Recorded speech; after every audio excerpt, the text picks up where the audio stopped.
I just want to twist that throttle, and to do it out here on a Harley, kind of get chills just talking about it for that chance. It's going to be bar banging, people falling, crashing, hands down. There's going to be some guys that are going to have hurt feelings by the end of this week. Whole shot, lead every lap, win, qualifying for X Games is why I'm here. I don't care if it's a 21-year-old out there or a 40-year-old. Everybody wants to be at that X Games stage. I'm sure it's going to be a war out there. We're all hooligans at heart, no matter how pro we are.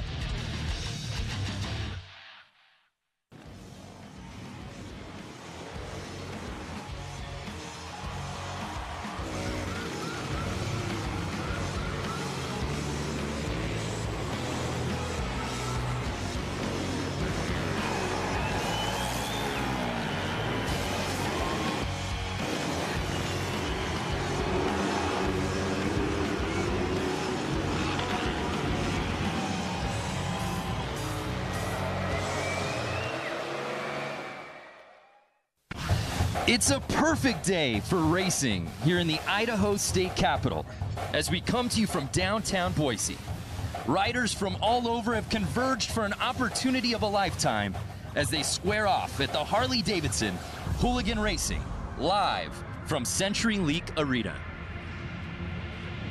What's up and welcome. I am Brandon Graham alongside Lance Corey. And Lance, I'm so excited about tonight. It is hooligan in every sense of the word. No, these guys are bringing bikes that they're riding on the normal street to and from work, and they're going to go out there and race each other. Yeah, the only prerequisite, as you see the riders coming in here to the pits, is essentially a production twin, a street legal bike, and you could come out here and compete tonight. Yep, they open the signups to anybody. Anybody could sign up and race their bike here. Yeah, absolutely. And what's at stake? An opportunity to earn your way in to X Games Minneapolis. Yeah, we have riders right here. Why don't we ask them? Come over here. Right off the street. Yeah, right off the street. Is this real TV? This is real TV. I don't know what to do with my hands. What do I do here? We just want to know what you did I'm just kidding. on Monday. On Monday? Yeah, what did you do Monday? I worked. You worked? I worked yesterday. What's your job? What's your I own a profession? motorcycle shop in Ogden, Utah. All right, so motorcycles in your heart and your blood. Yes. Harley-Davidsons. You cut me in half. I'm orange and black on the inside. And you're ready to earn a spot to X Games Minneapolis here tonight. Yes, because I've grown up watching X Games, so the opportunity to be an X Games athlete, and on a Harley, it's a dream come true for me. That's what tonight is all about. We're about ready to set this thing off. Let's send it down to the third member of our team, live from inside the arena, Diana Dahlgren. Thanks so much, guys. Like you said, plenty of 9-to-5ers, but also some huge names heading into tonight, like Robbie Madison, the Rusty Butcher, Aaron and Brandon Gordado, Tyler Bierman and his dad, Randy, and of course, Stephanie Peets, our only woman here tonight representing. It's going to be electrifying, and they're going to be banging bars. They want the glory. Headed into Minneapolis. Let's check it out.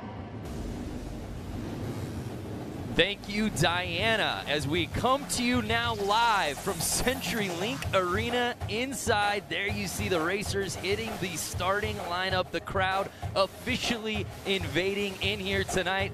Lance, a look at our comp format. If you came for racing, you won't be disappointed because we got a lot of it here tonight. A lot of racers and only a few positions to get. Yeah, we're kicking things off with 81 riders total, broken down into multiple heats, but here is round one, heat one. Some really interesting names on this list, including our top-ranked qualifier, Benny Carlson. Yeah, we definitely have a lot of guys out there, and a lot of guys, and they got to qualify into 4th place, right? That's right. So here's how it works. As you saw, each of those heats, top 4 moving on into the semis. Then, of course, there's an opportunity to get to LCQ, but we walk the line now taking a look at this rider lineup.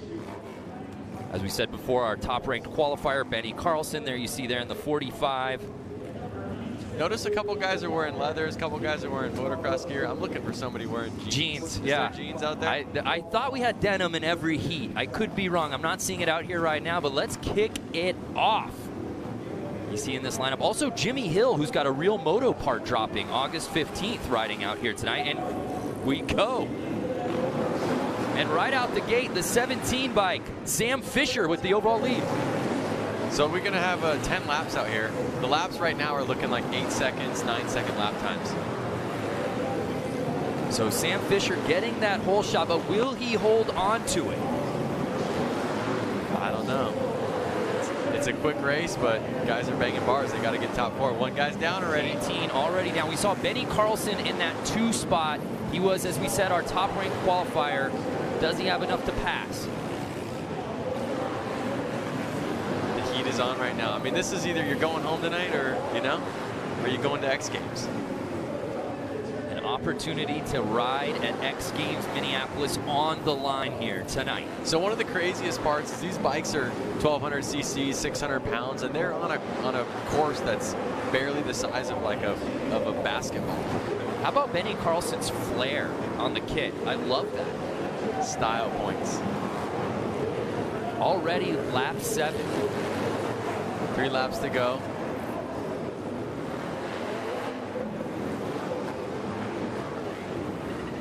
And it looks like Benny is starting to lap people. Uh-oh. It looks like they threw the checkered flag early, Lance. We were on finishing lap 8. Uh-oh. Unless our counter was off. 88. So that was Jimmy Hill. Freestyle rider and freestyle motocross rider. Yeah, as we said, Jimmy Hill's got that real part of our real series at xgames.com. His moto part dropping August 15th. There you see our top-ranked qualifier, Benny Carlson.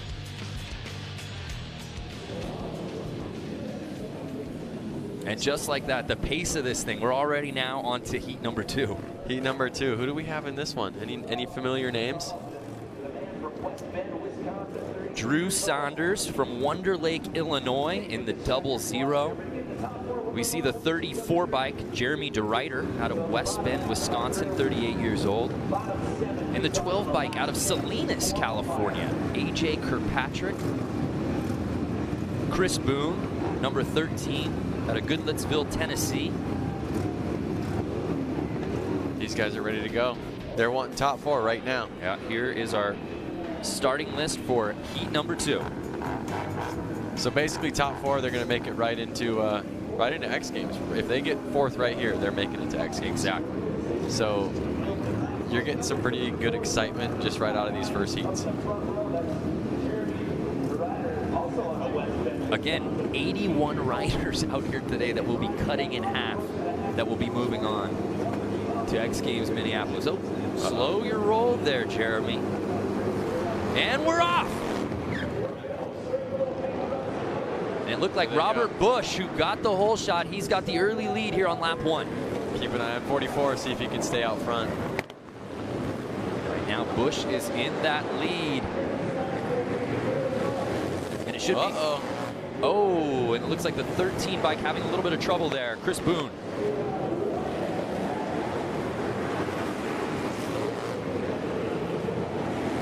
So again, Robert Bush still leading that way here, lap 4. Again, during qualifying, the best riders were doing just over 8 seconds. I'm curious if the lap times are going to get a little bit faster as the night goes on. Is the track going to get hotter? Are the riders going to get more comfortable? Are they going to hang it out there a little bit more?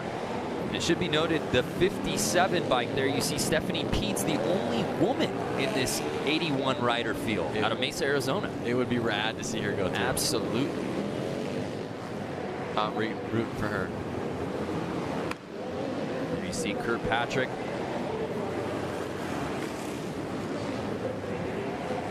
Currently right now, Kirkpatrick's going to transfer. So keep your eye on that 12 bike. At this point, it looks like he will be that last one getting in. Uh-oh. Oh!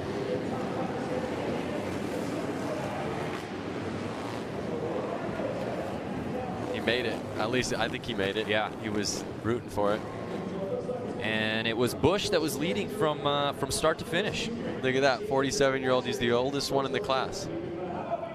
And again, it just speaks to the storyline that we will really be hitting over the head all night. And that's the amazing thing, that these weekend warriors, that these guys that have 9-to-5s can come out here, and it doesn't matter if you're 22 or 42.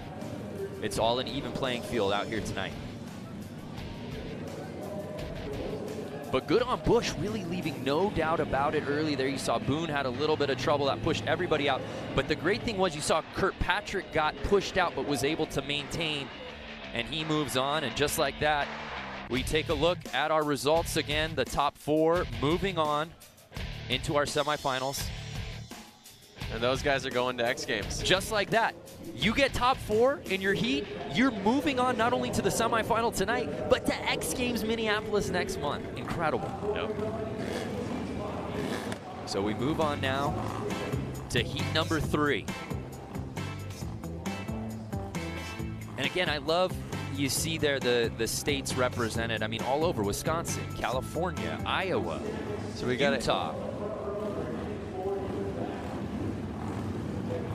There you see our lineup. 277 there in the back. That's Tony Tucker. That's who we spoke to at the top of the show that you brought on for the Open. So awesome. I love that. He didn't even know that was coming. No, he didn't. So cut me open and you'll find Harley-Davidson inside. He was wrenching on bikes on Monday, Tuesday, what'd he say, even up to Wednesday, and he took off in his van and came up here. Yeah, and you know what? That story is eerily similar across the board with this entire field, which is amazing. Again, this field ranges from the age of 22 all the way up to, I see 42 of... 22 to 42. Yep, so a 20-year gap. Uh-oh, somebody's already down. Down in turn 1. Looks like JJ Flaherty. JJ's known to lead the pack a lot. I've seen him win a lot of races. He's got a really cool style with that all-white leather suit. His bike looks really clean. Yeah, it really does. Yeah, showing no problem with this course. Buddy Subtle is JJ. Yeah. But as you see, JJ's really not struggling to even pull away. Really in control here. Oh, and it looked like someone went down on the other corner. JJ lapping him. That's another thing, is that even if you're in front, it's easy to get into traffic. You know, other riders out there crashing, and you're coming up on the riders that are behind you actually. And I think Subtle was holding on to that 4th spot as Flaherty now looks to be lapping. 55 in that transfer spot. That's Joseph Robinson out of El Cajon, 22 years old.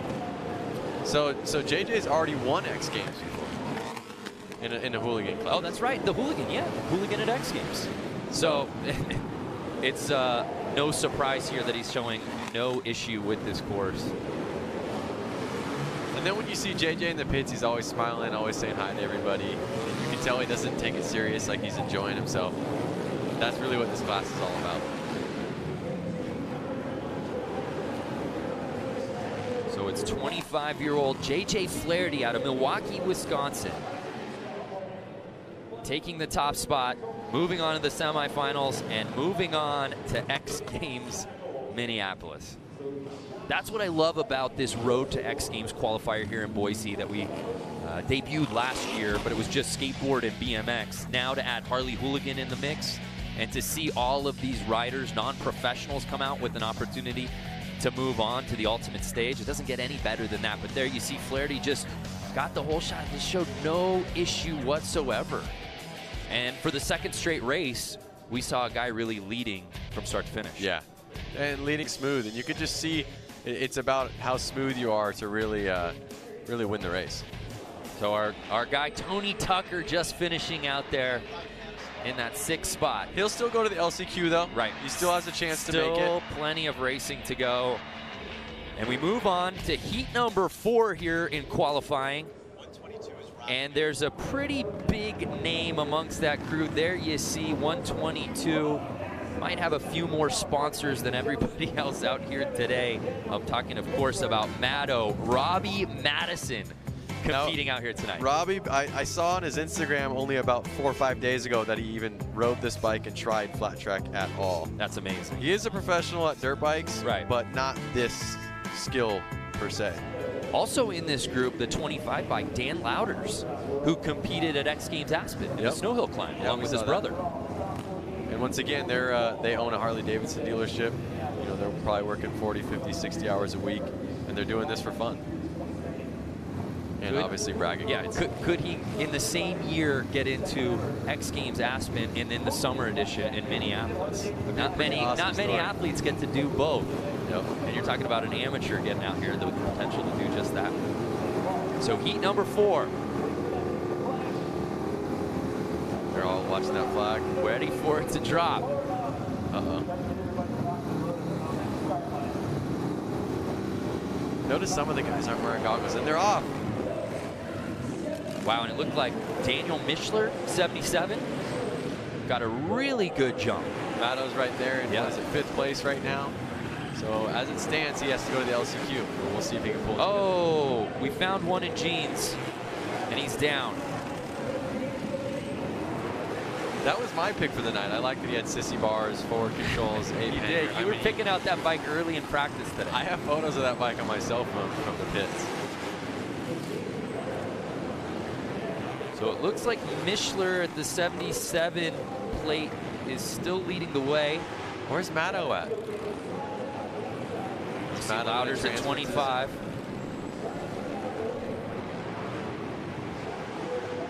Uh-oh, another guy down. Who do we have down right now?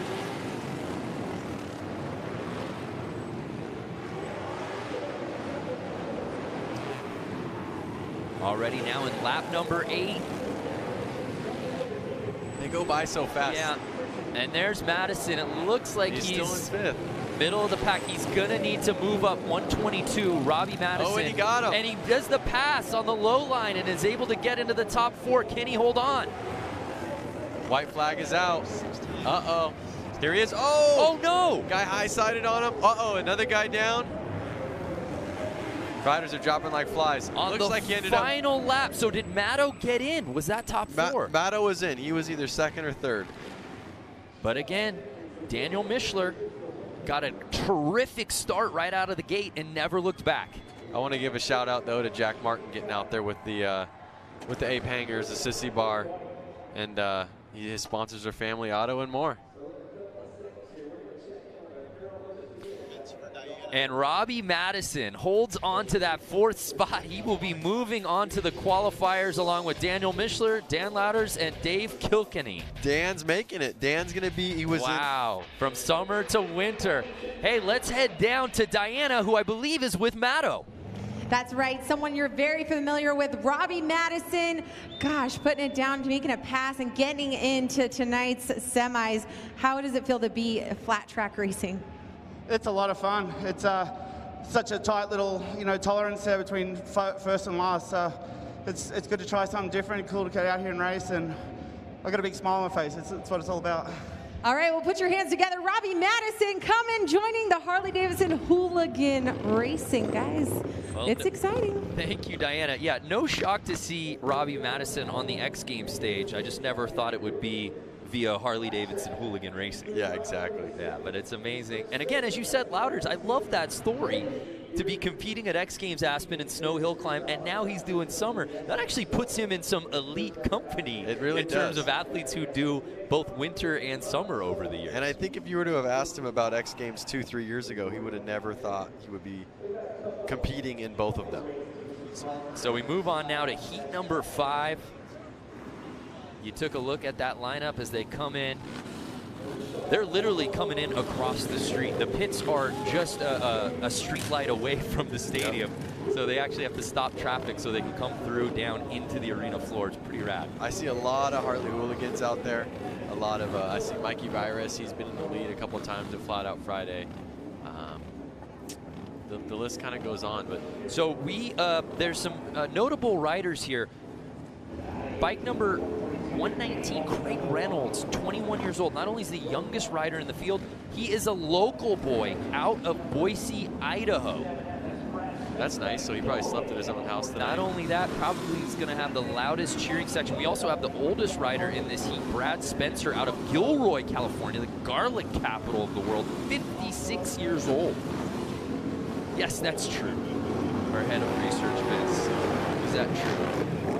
Uh-oh. Fonz is down already.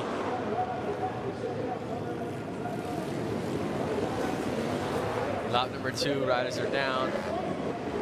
So Danny Holbus with the lead. Brandon Gonzalez. But Craig Reynolds in that 2nd spot, the Boise boy. Mikey Virus is fighting for 3rd place right now.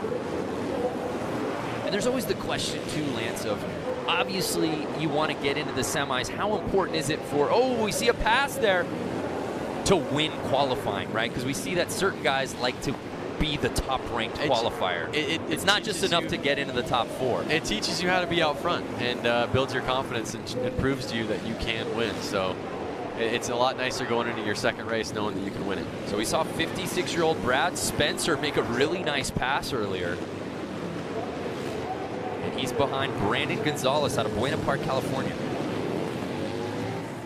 Brandon's another one that I personally know. He's actually a CNC welding machine salesman, and he travels the United States selling welding machines that are CNC welders. That's amazing. So this might have been a business trip for him that just coincided maybe with him racing here at Harley Hooligan. But that's how it is. These guys have normal jobs, and you know, when they come home on the weekends or whatever it is, they're working on these bikes, they're having fun with them, and then they go out and race each other. Brad Spencer looking hurt. Yeah, 56-year-old Brad Spencer. There you see grabbing at his leg. And heat number 5 officially in the books. And just look at that start. Danny Holbus was able to grab. Bonds right down, barely even into turn 1. And look at that right there where Spencer makes that pass. That was textbook, Lance. Just hugging the inside corner. You could see the confidence in him when he had his eyes on the prize, for sure.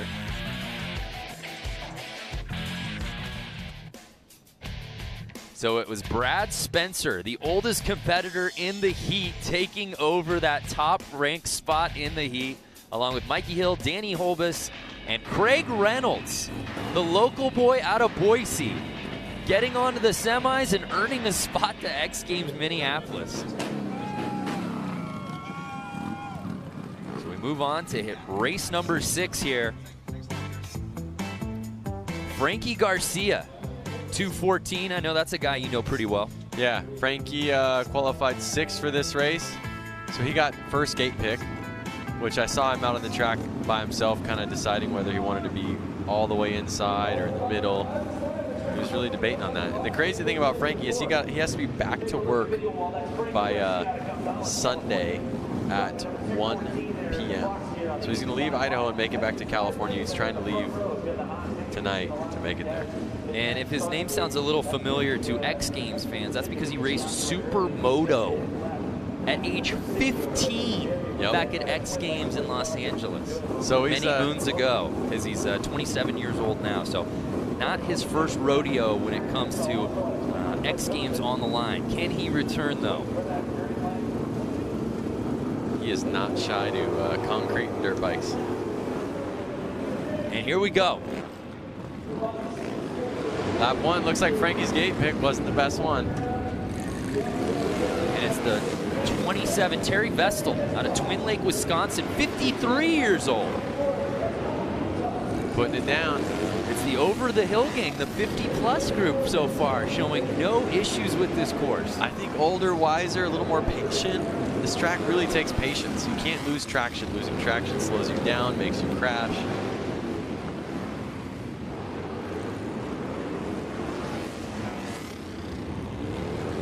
Again, if you're just joining us, 81 riders out here today. We'll split that number in half to move on to the semis. I saw a rider with jeans and a flannel. Already lap number 6. And this one's closely contested. Oh, there is a guy. The 36 got a little squirrely on him. Oh no! And the rider right behind him goes down. I think that was Sean Gardito. I think so. That was the only casualty, it looks like. No one else went down. His air filters flew off. Oh, and 24 goes down. Oh, and he's taking another guy out. TJ Tucker trying to make the pass. And he was in that 4th. He was in the transfer spot. Oh, no, Lance. See how fast things can change when you're racing? Especially out there on that small track. What a finish. He'll make it to the LCQ and then hopefully pull through. That's as good of a race as we've seen so far tonight. Dramatics saved for the end. Poor TJ Tucker. his road just got a lot tougher to make it into the semis as we take another look. It was Terry Vestal earlier, and then this is, we see Tucker. If they touch tires, it just pushes you down. You can see it was a yard right sale right there. Air filter everywhere.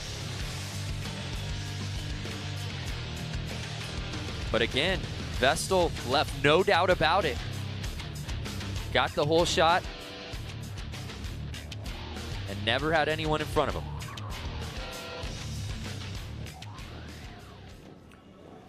So it's Vestal, Frankie Garcia, Jeremy Whittick, and John Tinsley moving on to the semis.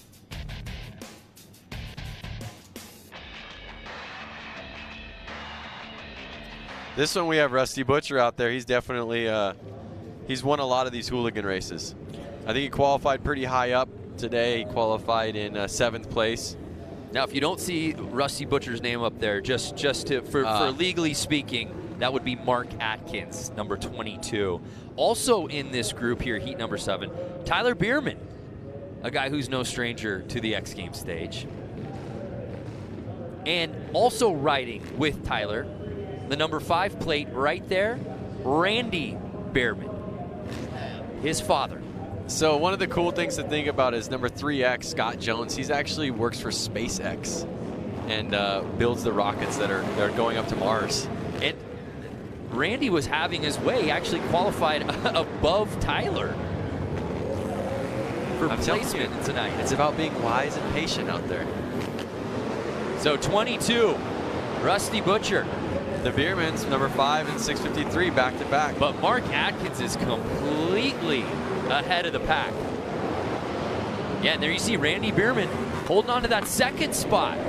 Now, do you think the Biermans would play tough on each other? Ooh, someone looks down and he... That's Chris Wiggins of 09. Down and stuck under the bike. Those bikes are 600 pounds and they're not easy to get up off of you. And Bierman in that 653 bike. Does he want to get to semis? Absolutely. Does he want to qualify for X Games Minneapolis? Definitely. Does he want to beat his dad? Absolutely. But the dad wants to beat the son. Right. And dads always have dad strength. Dad strength. You know, Randy Bierman may not have lifted a weight in the last decade. I'm not trying to guess here, but you got old man strength when you become a dad. It's all in the mind. So we begin now lap 8. And again, oh no! That was Randy. Randy Bierman. No, was it? Yes, the 5 bike. Are they both down? And he brought down Jeff Hogan in the 21 plate. Oh, man. What was going on there?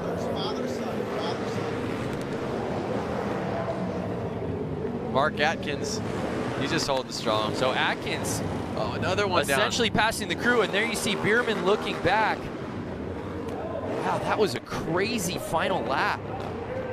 XXX JW Martin, though, with the 8 hangers. Boy, Rusty Butcher, though, from start to finish, that might be as impressive racing we've seen so far here tonight.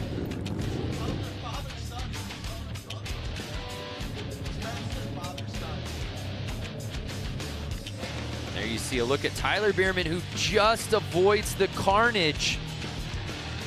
Was it enough, though, to get him into the top 4? It was. Atkins, top-ranked qualifier. Tyler Bierman, 2nd. Scott Jones, Juan Arceo. And with that, Tyler beats Dad Randy out here at heat number 7. So we have Scott Jones and Juan. They're both... Well, let's head down to Diana, who's with the Biermans. Hey guys, so we are here with father and son, Tyler Bierman, Randy Bierman. Give a big round of applause. Tyler, I was talking to you earlier in the pits, and you were telling me how your dad was kicking your ass earlier, and now here he is. He went for the fall, but hey, what a great race between you two. Yeah, the thing is, we got to get top 4, and you just got to stay on 2 wheels out there, and Rubin's racing, and you know, you get to lap traffic quick, and it's inevitable. It happens. It got me in practice 3 times, and unfortunately it got him when he was in 2nd. We would have both made it to the main and X Games, but I know he's a badass, and he'll be back out there in the LCQ and put her in the show. That's right. You're getting a second chance. You went down, unfortunately, almost made it into the semis later on, but you're going to the LCQ, which is important. Yeah, I'm thankful I got one more chance. I thought I had it. I was just trying to be smooth, and I got a little anxious there. I should have calmed down a little bit.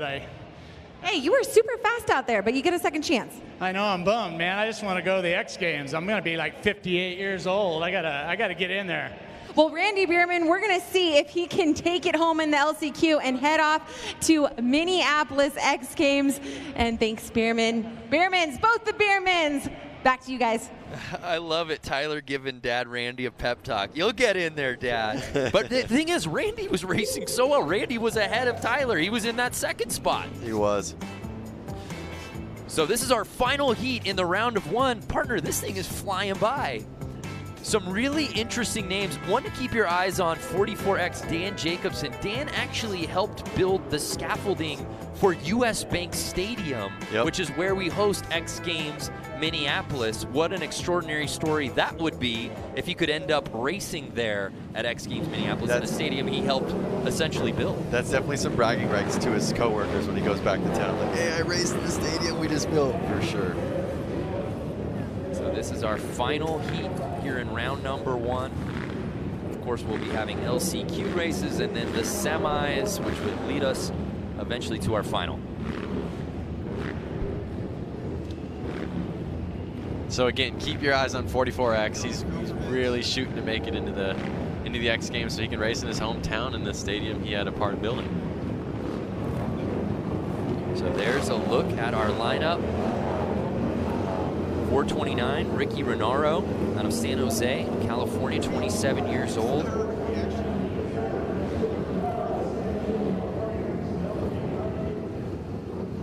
The whole shot has been very good so far tonight.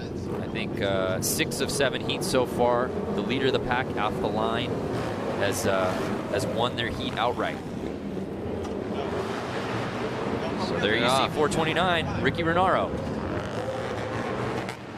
We'll see if he can keep it. We'll see if he can hold it.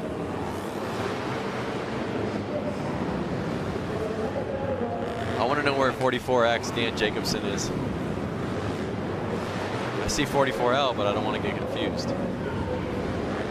Numbers and letters sometimes can do that to you. Yeah. There we see 44L. That's Chris Hansen out of Grafton, Wisconsin. Midway through our 10-lap heat run, the final here of run number one.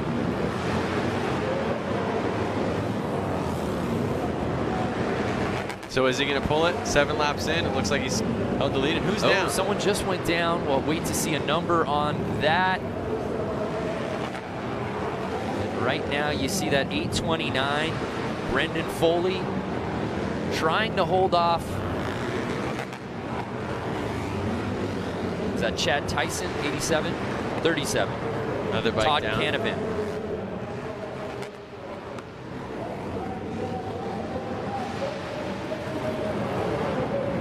Ooh, little rub in there. Is number 87, Chad Tyson. Trying to make the pass. What's going on with the bike on the track? How come they're not getting it off?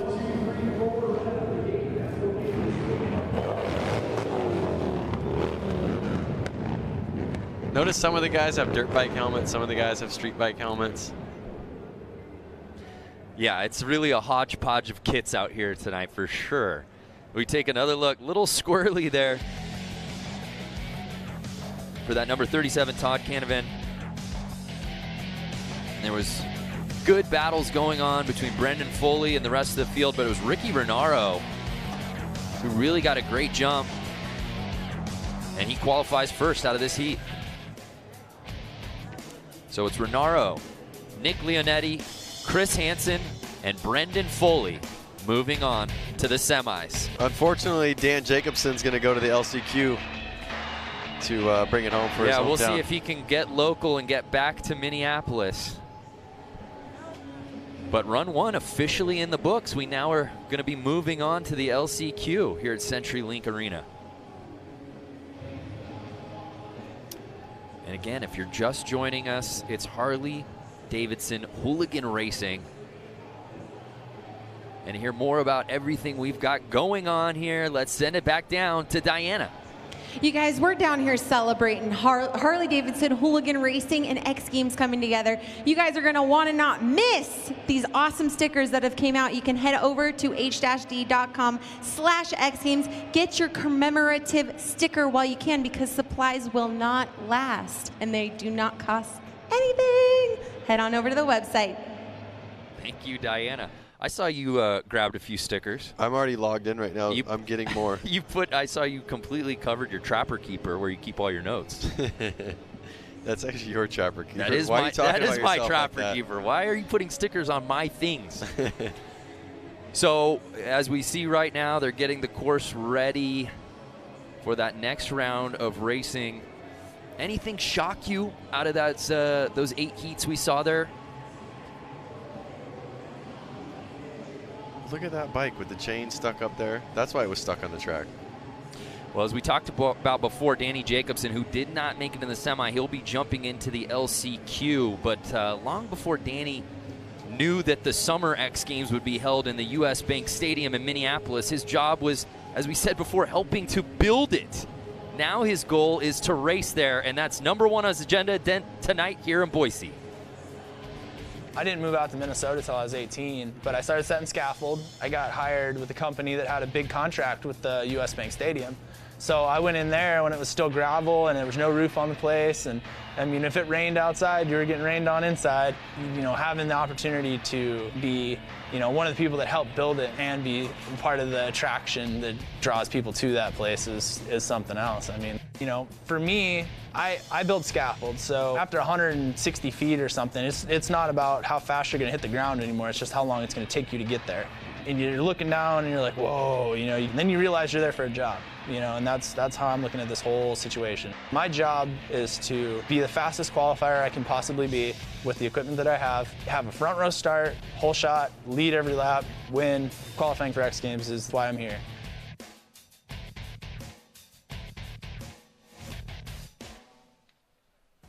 What a story that would be if Jacobson can move on. And there you see the amazing crowd we've got out here at CenturyLink, getting their money's worth, watching Harley Hooligan Racing going down all night. So we had 8 round 1 heats, right? Yep. Now we move on to 8 LCQs, my friend.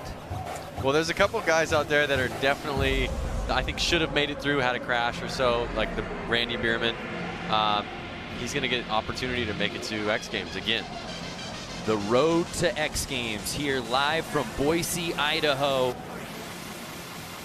And the format for this LCQ, we've got 8 of them, with the top 2 from each one moving on to the semis. The bottom of the field will officially be eliminated. This is give it all. I mean, right here, if you don't get second place.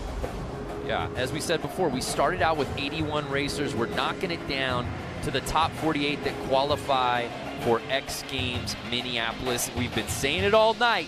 You make it to the semis, you make it to X Games Minneapolis 2018. And like I said, if you're not top 2 in these races right here, you're going to go back to your rig and you're going to pack up and you're going home. Yeah, but still the opportunity to come out here. What a platform for them all. LCQ heat #1. Sam Fisher, Merle Barnett, Jimmy Hill. That's a guy we absolutely expect in the semis. Yep. So some really notable names there. We move on to LCQ heat #2. Stephanie Peets, the lone woman in the field out here tonight, trying to move on to the semis. All the way from Arizona. And heat #3, there's our guy, Tony Tucker, out of Ogden, Utah, who just came out a day ago. Yep. And you see heat #4, headlined by Hunter Klee, Jason Rogers, Jason Larev.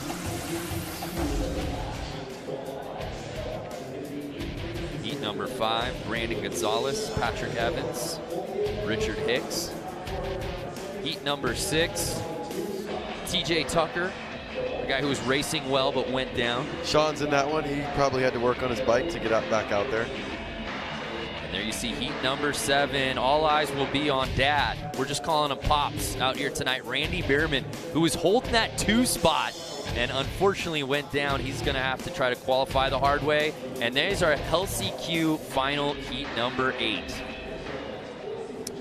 So we got our LCQs coming up, but how'd we get there? If you're just joining us, highlights from round number 1.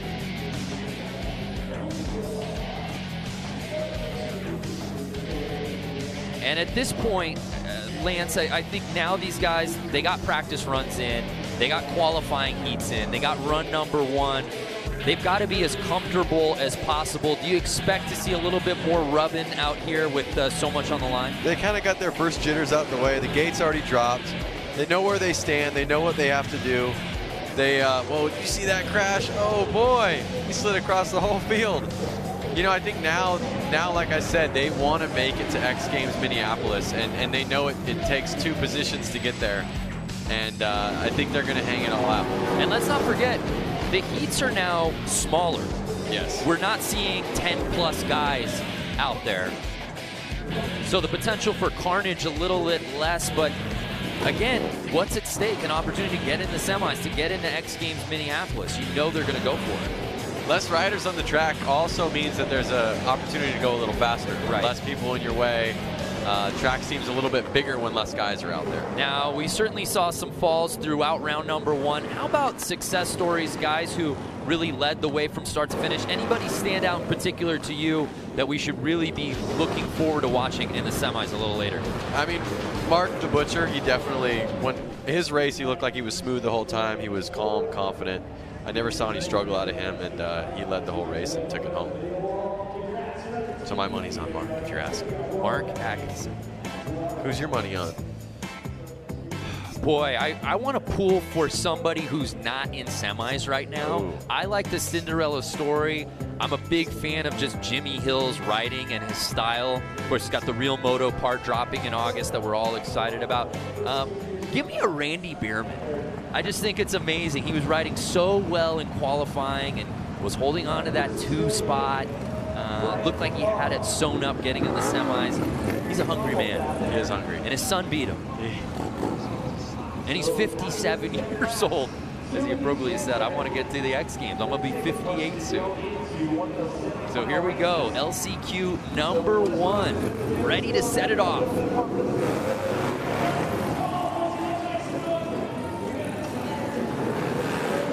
Looks like number 74, Josh Sanger, getting the early lead.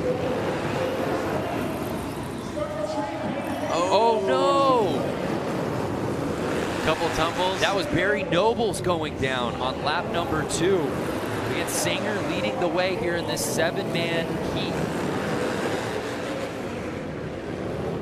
Again, top 2 will be moving on to the semis. Oh! We see a slide out there.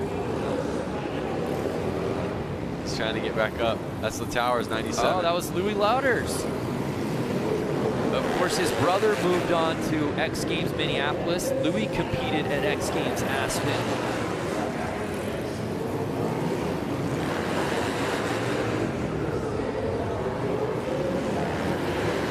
Louis had just missed the podium in Aspen. Finished 4th place in the snowhill climb. But again, it's not about top 4 here. It's top 2 if you want to get into that semi. We know Josh Sanger's holding on to that spot as they're completing lap number 8. Who's going to be joining him? Notice the Towers is back out there, back battling. Did he? Oh! Is he in the lead right now? He just passed him. He went highline and just passed Sanger. But is he coming back? On the 9th lap.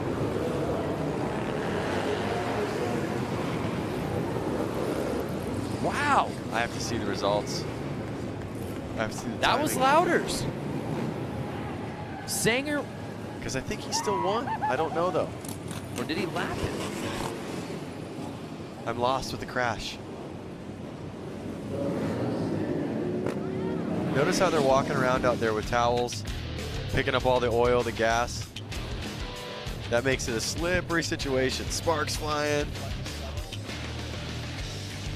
Yeah, and hitting concrete, no bueno.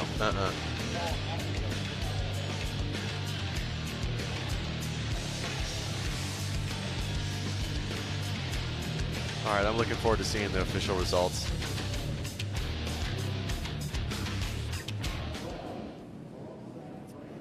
And it was Josh Sanger Yeah, okay, so he had basically lapped louder. So it's Sanger and Long moving on to the semis. Well, let's head down to Diana. Hey, Diana, how's it going down there? You know, it's fabulous. I have a wonderful view trackside down here. Looks like the soda pop on the track is very reliable for these racers. The pressure is now on. They're going to go all out. We're going to see some serious bar banging happening within these next LCQs. Who's going to have the glory tonight for Harley Hooligan? Great question, Diana. You know, she brings up a really interesting point with the soda pop as you take a look at the format. For those who might be unnuanced or uninitiated, we're not lying. No. There's soda out on the It's out on Dr. the course Pepper, floor. to be It's Dr. specific. Pepper, yep. Yep, I'm feeling it all over my shoes. Yes, you are. So LCQ number 2, here is our start list. Stephanie's out there. Stephanie Peets, the lone woman in our field tonight, trying to move on to the semis. Taking on some big names there. Jake Smith, Chris Boone, Drew Saunders. Notice Stephanie's far on the right side of the track right there. So she's got a wide gate pick coming from the outside. We'll see if she can get the shot out the gate. You see. Behind that group, 33 Jake Smith out of Knoxville, Tennessee. That second line. Here they are getting ready to go. Chris Boone has the inside track. Oh, and he goes down right away. Oh, and it pushed Stephanie wide, unfortunately. She had to go wide. Green flag's out, though. They're still racing. Yellow flag is letting them know that someone's down on the track, but they are not stopping. Oh, red flag the race. And that's it. Red flag the race. Tough to see in an LCQ with so much on the line. Well, at least they'll get a second chance. Stephanie will be able to go at it again. Because it's really unfortunate when it wasn't, you know, her fault that the bike was sliding in front of her and she had to go wide to stay away from it and stay safe. But there's just such little ground to make up on such a small course that something like that detours. And I mean, especially when you look at the qualifying sheets, there's 86 or so riders out there, and the lap times are in the 8 seconds all the way up to 56th place. Right. And then the slowest would be 11 seconds. Right. So, I mean, you're really splitting hairs here for lap times. So we restart the race. The field obviously getting a little slimmer. So we took one rider off who went down.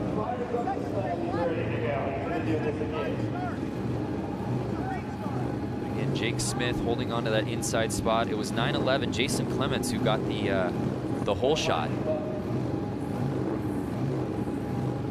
But we reset things up here. Always a bummer when you were the one that got the hole shot, though. Right. And they're going for a restart. Should give them a bike lengths, like a little, you know, cheater start. Is there someone you can talk to about that? I think it's a little late right now. Moving forward. Is it?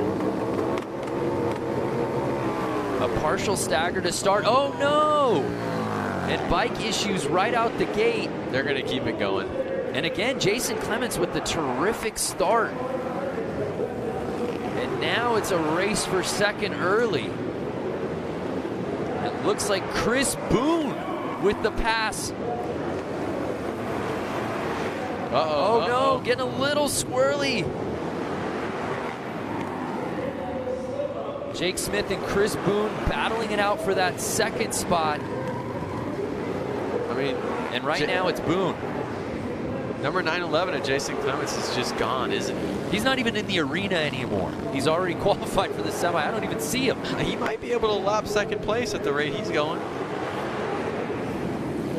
And right now it's a race for second, and that's Boone holding on to that 2 spot. But again, keep your eyes on 33 Jake Smith, who he passed early. No free lunches out here tonight with a spot to X Games Minneapolis on the line.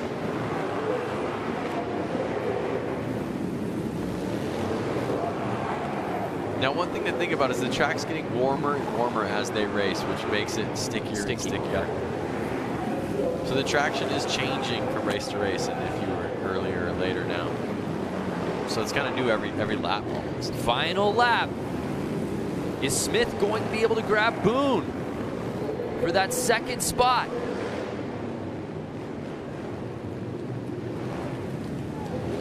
It was Jason Clements out of Huntington Beach who left no doubt about it.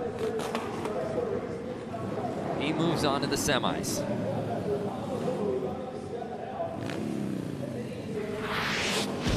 I'd love to see the lap time on that, because Clements was absolutely flying. And there you see where Boone makes the pass. And I don't think anyone ever touched him after that, but 9-11 taking the top spot. Final results in, and it's Jason Clements and Chris Boone going 1 and 2. They move on to the semis, 3, 4, 5, and 6. Their day is over. Well, let's head down to Diana Dahlgren. Well, all of the arena just had their hands together for Stephanie Peets on the number 57 machine. Girl, you were putting it down out there, holding it strong for us ladies out there. It's crazy. It's like so insane to compete with all these guys that are so good, but it's so much fun. I have to do it. It's crazy. All right, so talk about your LCQ, talk about the heat. Let us know what's happening out there. So I'm just trying to stay out of the way of any craziness. Honestly, I just don't want to die. As long as I keep it shiny side up, I'm good, happy. All right, we'll give a big, huge round of applause. Stephanie Peets keeping it on 2 wheels here, Harley Hooligan. So Pete's unfortunately not moving on to the semis, but still a good showing. And it's just a tough one, too, to come back from, Lance, especially after the restart. I know that's got to take something out of the riders. Oh, it does, for sure. I mean, they had to do extra laps. They did 2 extra laps than they should have. And your energy level, you were excited or you were, it is tough. So there's a look at our start list here for LCQ number 4.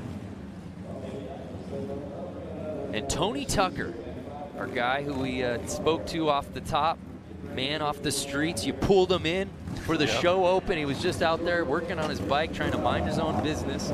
He didn't think I was serious when I asked him. He did. It was funny. Before we did start filming, Lance said, "Hey, you want to come up?" And he kind of said, "Ha ha." And then I think when we went live and you said, "Hey, come on up," yeah, he was like, he wasn't expecting that. He didn't know what to do with his hands. No, he didn't. But he's out there now, and I think he knows what to do right now. Yeah, he's in that 277. Black and blue, baby. Oh, Tony. Oh. Tony, my man. Up the gate with his hands. Just wait a second. You know what? I'm just going to practice the lap. Y'all, look at this one. The victory lap, baby. That's how you do it, right? Yep. Jump the gun a little bit, but just own it. Oh, he jumped it, so he's got to start a gate behind. Oh man, he can slingshot it though from the back. Oh, Tony, we'll see if he can make up ground there. Uh-oh. But it's 66. Justin Burhow with the early lead. 27X of Jordan Baber is going for it. He's not in a transfer position, but he wants it. Again, the top 2 from each LCQ will be moving on to the semi. It's no longer about top 4, it's first or second. That's what you've got to have in your vision. Oh, and a bike gets thrown away there. But it's still 66 leading the way.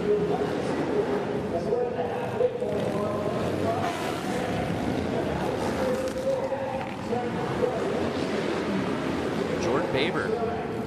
I see him kind of falling into their rhythm, and I'm not seeing it pass right now. And they're kind of. Uh-oh. Don't speak too soon. Oh no! Jordan makes the pass, and down goes Burhow. Wow.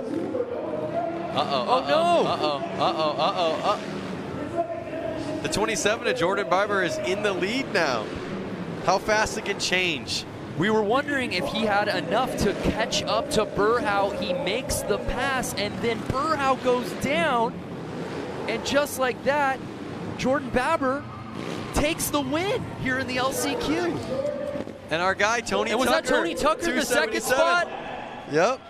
From wrenching on bikes all week to qualifying for X Games Minneapolis. Hey, when Lance Corey calls you to come on TV, you know you're going to have a good night. Dreams are made here in Boise. And you talk about what happened right out the gate with the early false start. Just like that. So he jumped the gun. And look where he's got to start from behind. Yep. And makes his move. And there we see, yeah, when Baber makes the move from second into first, and unfortunately, Burhow just couldn't recover. I thought he was going to run the bike around the entire course. Dreams are made in Boise. And Tony Tucker. What more can you say about our guy out of Ogden, Utah? Getting that second spot, moving on to the semis. Jordan and Tony will move on to the semis. Let's head down to Diana, who's with our friend, Double T. What a race, getting the whole shot, crashing, then coming back, and you are going to the X Games. Tony Tucker, it looks like you know what to do with your hands. I guess so. This is a dream come true. I red light, got to start from the back. I knew if I rode a smooth race, I could hope for the best and get around those guys. Made it happen. What is going through your head right now? The fact that you lost the whole shot, went down in a race. I mean, the thought of X Games must have been out of your mind at that point, and now you're going. I don't even know what to say right now. I'm at a loss for words. All right, well, congratulations. Give a big round of applause, Tony Tucker. Yeah, just an outstanding story, and just this is why we do this, Lance. I mean, it's just a beautiful thing. We talk about all these guys being amateurs, weekend warriors. So many of the guys competing out here have a similar story to Tony Tucker. But to see dreams actualized and now moving on to X Games Minneapolis, just outstanding. I mean, the chance that the opportunity we had to talk to him earlier on in the day, right. I have a big grin on my face knowing that, you know, he's going to make it to X Games. I love the bikes with the ape hangers. Ape hangers and sissy bar. Just to tell you, that is like the hardest bike to ride on the track. Bar is that tall, his feet are forward. That bike it screams not for turning, especially in that tight of an area. And again, one of our favorites in jeans, no less. Jack Martin, 63, 182, that's Hunter Klee. And 100, Joshua McDonald out of Murfreesboro, Texas. I hope I'm saying that right. And right out the gate, it looked like McDonald got the early lead, but no! Some carnage around the corner on run number one. The 182, Hunter Klee down in his peak gear. And we have the red flag. Look how let down Jason Rev, number 2 is. Oh, out of Sun City, California. Are you kidding me? Yeah. The lead in the LCQ, but let's see what goes wrong there, Lance. I mean, they touched, and that's just, when you touch on a track like that, you're going down, basically. Rubbing is racing. But rubbing will also put you on the ground. So we restart this thing, 10 laps. So now these guys are technically doing 12 laps. So at this point, they're cleaning up right now because there's gas or oil or some sort of fluid on the track. Something's on the course. Makes it like ice. So they got to get it off before they can start riding. They don't want it to be too dangerous. It's already dangerous enough. And my boy in the jeans, number 63, Jack Martin. So 182, Hunter Klee was in a really enviable spot. Now he moves back. And it's Jason Rogers, number 3. But keep your eye on number 2. Yep. Jason Larev, he had the lead. Let's see if he can pull it again. And yes. Oh, no. No. P2 right now. Number 3 of Jason Rogers in the lead. So Jason Rogers has the early lead, but there you see again, Larev starting to make his move. He's holding on to that 2 spot. Jason Rogers slided in. Uh-oh. Can Rogers hold on to it? If I didn't know any better, I would say he's wearing sunglasses. I think he is wearing sunglasses. Uh-oh. Oh, a little bit of an issue there. Now Jason Larev and Jason Rogers, number 2 and 3, are in positions 1 and 2 out there.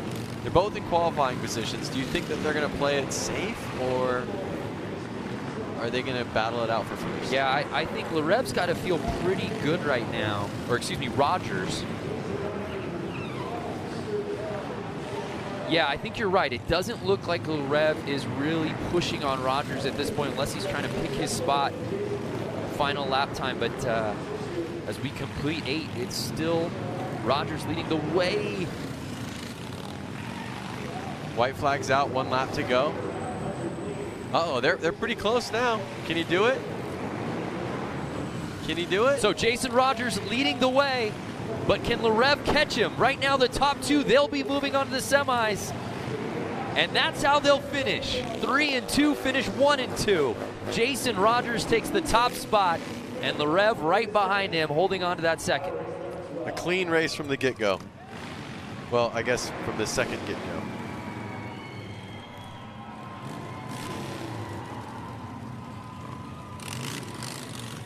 Looks like he Sharpied 3 there on the gas tank.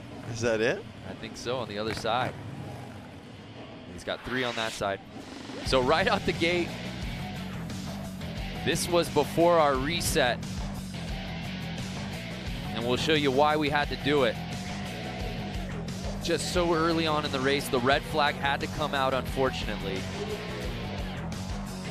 Larev was looking so good, but at the end of the day, he still gets in with that 2 spot.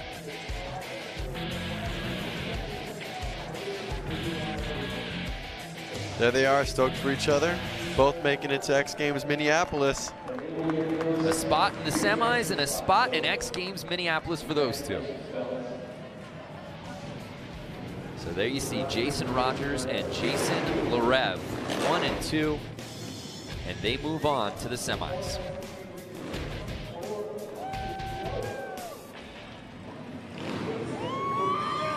Fans out here at CenturyLink excited, and we're just halfway through this thing, man. I know, it's incredible. Well, the great part is the semis are going to get even gnarlier. So here's a look at our lineup for our next LCQ. Richard Hicks in that 07 jeans, another jeans guy. What would you wear if you were out there? Yeah, probably what I'm wearing right now. Skinny jeans? They're regular jeans. Those are not regular. I can't help the way they fit me, Lance. So here's a look at our lineup. Jason Schreffler in that 11X. And again, 67 with that inside position. Jordan Hoopt out of Random Lake, Wisconsin. Just some random lake. That's the name of this town. And they're off. And it's, yeah. Jordan getting that early lead. A little outside, makes his way in. With Jason Schreffler behind him in that 2 spot. 67 of Jordan Hott's the youngest one out in this race right now, 20 years old. You think that's because he's got the most energy? Might be. But then that flies right in the face of our philosophy of the old man strength that we saw earlier today. We need to stick to one principle. I'm trying to figure it out. So that 67, Jordan still leading the way, but again, 11X Jason Schreffler right behind him. As you said before, is he going to play it safe, or does he know I'm in that 2 spot? Just don't mess this up. Looks like they're getting pretty comfortable. They both know they're going to transfer right now. Yeah. I don't think they're going to push it too hard. I think they're pretty content where they're at. They want to make it to the semis. They want to make it forward. We're cutting our original field of 81 in half to move on to the semi later tonight. Final lap time.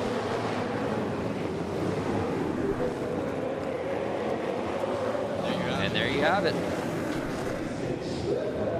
Hoped with some terrific racing right out the gate, had the lead, never looked back. And it's Schreffler right behind him, 11X.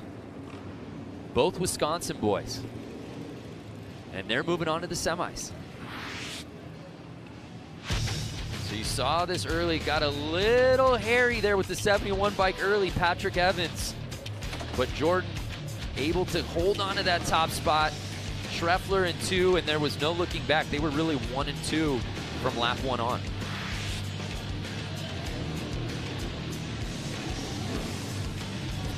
So those two move on to our semifinal, move on, of course, to X Games Minneapolis, and unfortunately 3 through 6, their days officially in the books.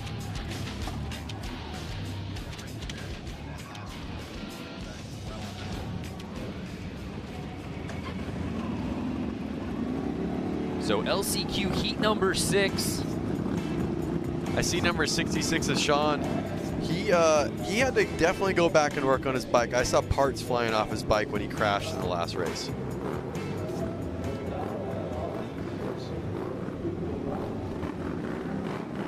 Greasy 99.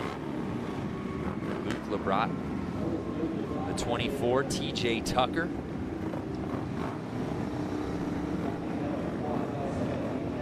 .003, that's Jake Cook. Jay Henley, 22X. Bike 19, Alex Brooks out of Sheboygan, Wisconsin. 37 years old. He's the oldest competitor here in this heat tonight. Just a 6-man field. So they're starting off with a light. When that goes green, that's when they go.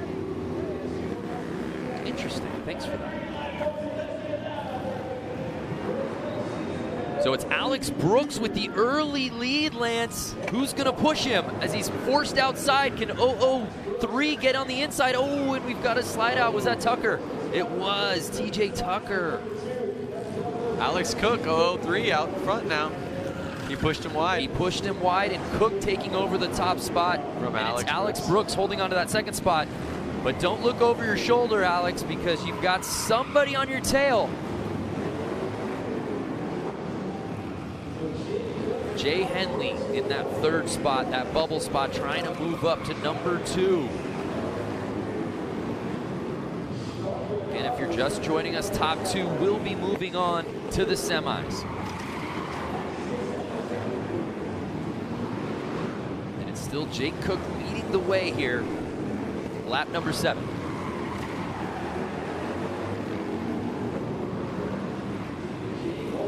Now if you notice, Jake Cook, number 003, his sponsors are Rusty Butcher. Right. So Mark Atkins supported him in some way to get here. Yeah. He's got a couple of riders. Yep. And that's really cool about these guys is that they give back and help other people get here and race.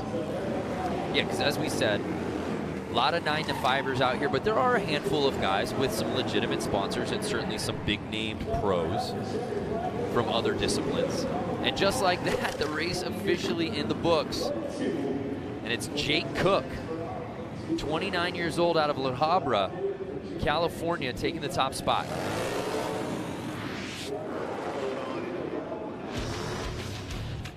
So we take another look. It wasn't Brooks leading the way, or excuse me, Cook leading the way early, but he was able to get to the inside as Tucker was pushed off, and there was no looking back for him. So Jake Cook and Alex Brooks moving on to the semis.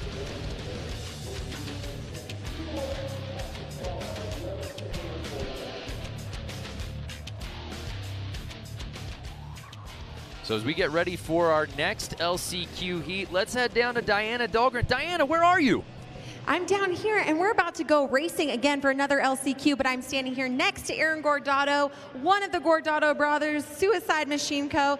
What's the strategy going into your LCQ here? I think going into the LCQ, you got to be safe, ride smart. You got to be quick, but if there's traffic, if there's an accident, if something happens, that you got to account for it.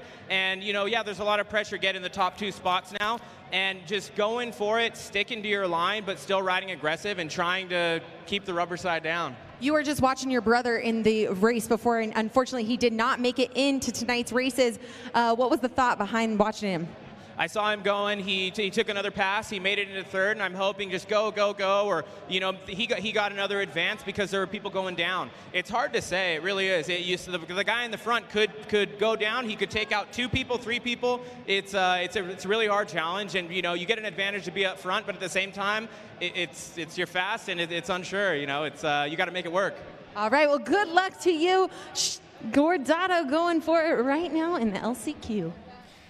So we'll see if Aaron can get into the semis. Brother Sean unable to do so as we take a look at this lineup that also features Randy Bierman.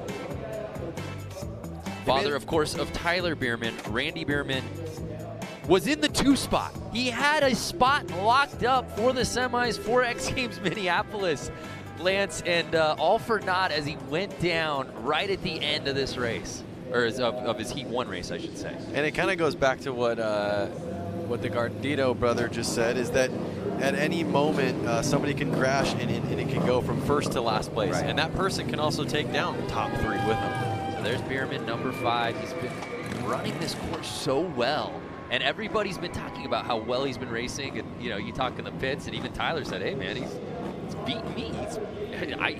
He's better on this course than I am. And as Randy said to Diana, hey, I'm turning 58 years old. I just want to get to the X Games. Well, here's his chance. All he's got to do is get top 2. Fast house since '68. There we see Kylie Yee, the 03. Of course, Aaron Gordato. And Chris Wiggins out of Sierra Madre, California, 35 years old.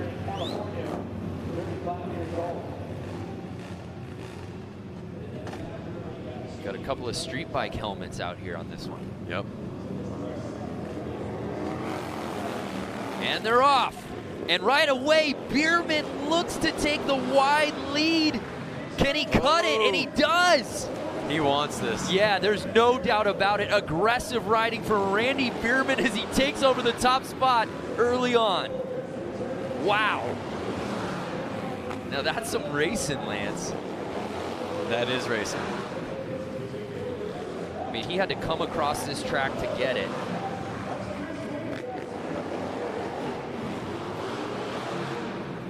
And right now, it's a battle for second.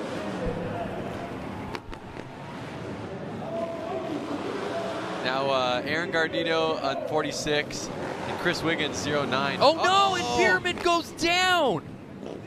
And he had the lead. Oh, heartbreak again, Lance. Man. We didn't get to see it. I'm curious to see what happens, but that's not a spot you want to be with the lead getting into the semis on the line. Poor Randy Bierman. So that puts Aaron Gardito in the lead, number 46, and right behind them, Chris Wiggins, 09. Looks like they're in a transfer positions, and they are friends, so they're going to probably play easy on each other, not take anyone out. Try to ride a smooth race and make it to the semis. So Aaron Gordato leading the way right now. Chris Wiggins out of Sierra Madre in that 2 spot. Will anyone catch Wiggins? Ooh, Wiggins right on the inside. He got it. He got it. Last corner. Wow. And you saw Aaron Gardito of 46. He shook his head like, dang it. A win's a win. Bragging but look, I want to just show you, Bierman, how he comes basically from the wide position and aggressively comes over to take that top spot. We said he's not messing around. Oh, and it just slides out from under him.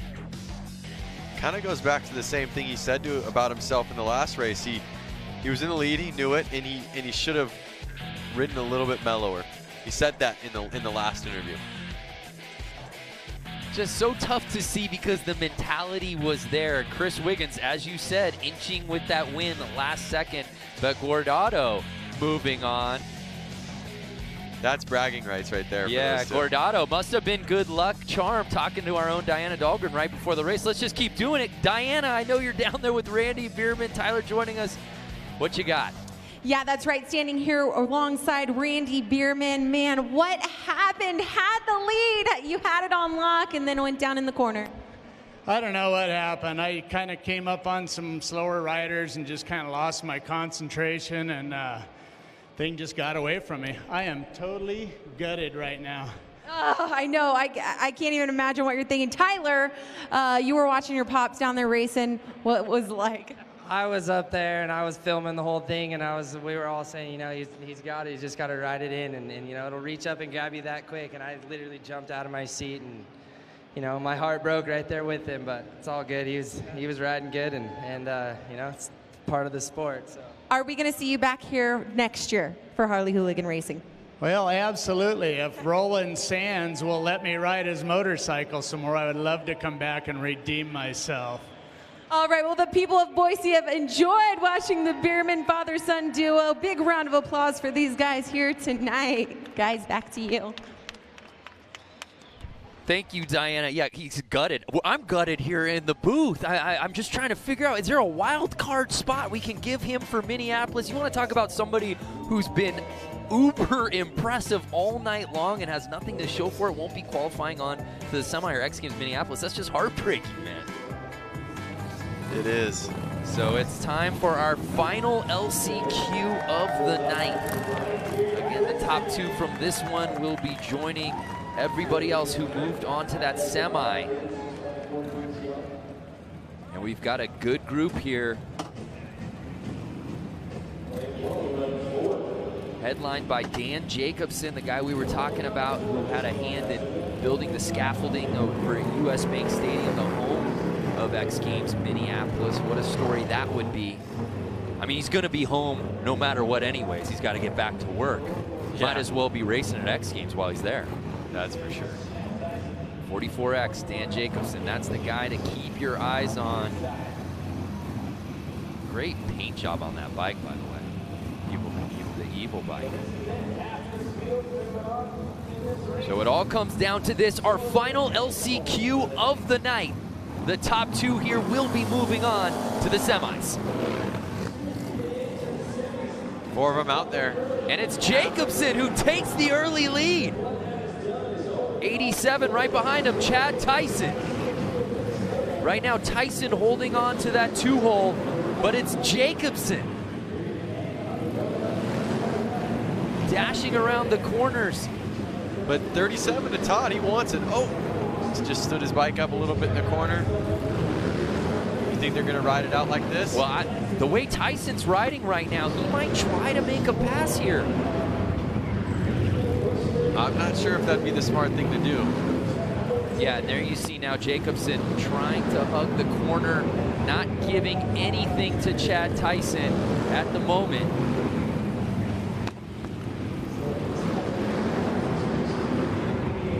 Tyson following his trail right now. As you said, it doesn't look like he's trying to make the pass. They're all pretty close. Yeah. And he slipped. This whole position yeah, can change. and Todd Canavan, don't count out 37. He's trying to figure out how to get in front of Tyson right now. He's got 2 laps to go. Here he goes. Can he beat him on the inside? No. At this point, I'd almost run somebody wide. Tyson holding court on that second spot. Can he hold on? It's Jacobson in the lead. This is tight racing the whole race. Can 37 catch Tyson? He won't do it. And what a finish to our LCQ here tonight at Harley Hooligan. Dan Jacobson moving on to the semis, and he will be competing at US Bank Stadium for X Games Minneapolis. What a story. Incredible. He said he wanted to do it, and he did it. Well, this just got me really hyped for the semis, watching the racing here, the last few LCQ heats. It's Dan Jacobson and Chad Tyson moving on to the semis. Let's head down to Diana, who's with Dan. Here with Dan Jacobson, congratulations taking the win in that LCQ, securing your spot for the semi. Congratulations, because we ran a feature on you. You built a part of the US Bank Stadium. You had to be able to race in Minneapolis, and now you're gonna do that. I'm the homeboy, you know, got to make it to Minneapolis for the X Games. I mean, I live 45 minutes away from where the X Games are gonna be held this year, so driving 20 hours to here to make this race, I was so worried. You know, we've been struggling with the bike all day, but finally got something figured out. I don't know if it was magic or what, but just able to put down some consistent laps and just tuck it right on the bottom. If they're going to do something, they're going to have to go the long way. Talk about that perspective of building the U.S. Bank, being a part of that team, and then being an athlete now at X Games. Yeah, it's something else. I mean, just being able to be a part of that whole experience of being there when the stadium's built. It was like $1.2 billion or something, and it was a really big effort by a lot of people. And it's going to be surreal to be an athlete on the floor. The last time I was on the floor of that place, I was wearing a hard hat, so it'll be really cool to put my helmet on. All right, well, good luck to Dan Jacobson in racing later tonight. Guys, what a story down here. Congratulations. Love that. From the hard hat to the helmet. Dan Jacobson moving on to X Games Minneapolis. Don't go anywhere. It's semis time here from CenturyLink when we return.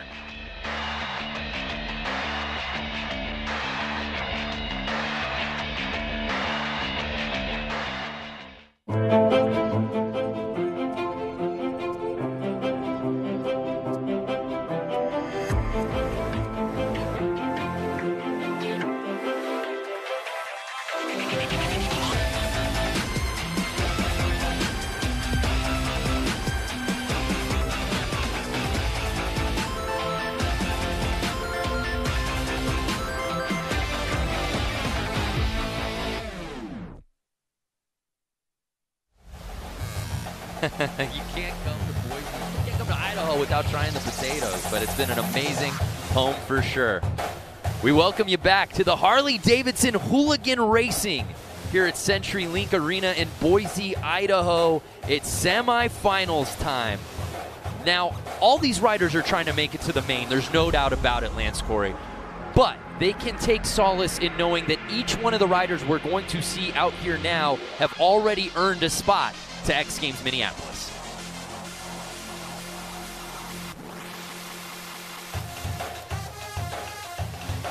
Got so many great athletes who earned their way in. One guy in particular who really loves motorcycles, Buddy Suttle. He fell in love with the sport at an early age and has been consumed by everything from popping a wheelie to learning the mechanics of a bike. When I was super young, my dad took me to like a poker run, and all the Harleys were out there. I just loved checking them all out, seeing the different styles. And this one guy came out and went out on the street and did a power wheelie and like took off super fast. That will always be in my head, you know, that noise and just the way he looked. And I was just like, I want to do that when I get older.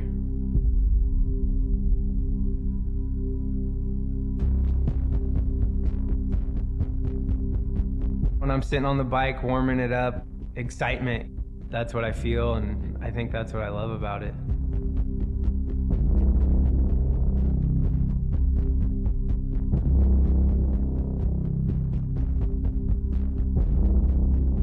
It's hard to explain in words how it makes you feel riding the motorcycle.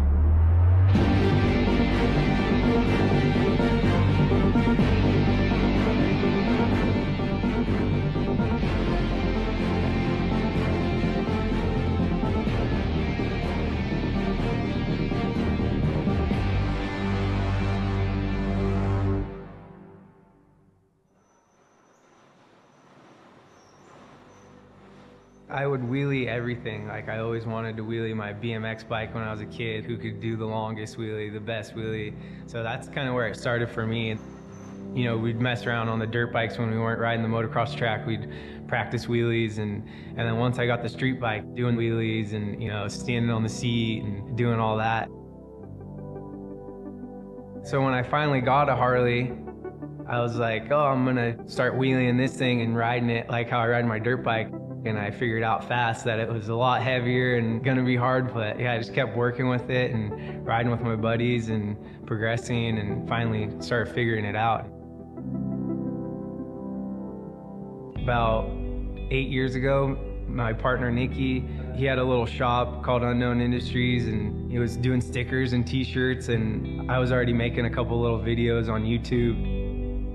He was checking out my Harley and he's like, dude, I just got a Harley actually, and like he didn't really know anything. He didn't like grow up like me around Harleys his whole life, but he liked them too, and he just got one off a buddy. From there, we just snowballed, and we involved like unknown with the Harley stuff, and just grew it from there. So now, basically stunt ride Harleys for a living. Never thought it would come to that, but here we are, and just having fun, doing what we love. Today we're here at Big Al Cycles. He's been my buddy for a long time, and he's always helped me out with all the Harleys. When Harley came out with the Street 750, I got a chance to ride it. I thought it was cool, you know. I was like, oh, we change a few things on this thing and it'd be a really fun bike. So we liked it, you know. It was already set up really close to what we thought was cool.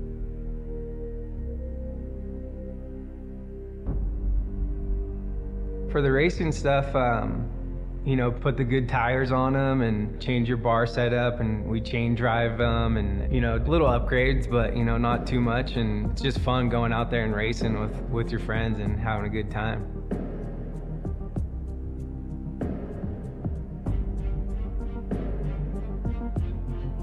There's a bunch of races this year that we're going to be able to go to, and I'm super stoked on that. Different layouts, different tracks, and whole different areas, you know. That's what's so cool about it. You could pretty much be from anywhere and get to one of these races. It's growing so much. It's awesome. For the 2018 season, we want to grow and get all our buddies in there and involved racing the flat track bikes. So we got 4 of them now, and maybe we'll have more later, but yeah, we're gonna get everyone involved. Anyone could be a hooligan racer, for sure.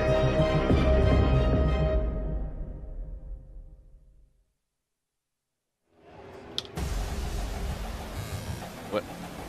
It's semis time here at CenturyLink Arena.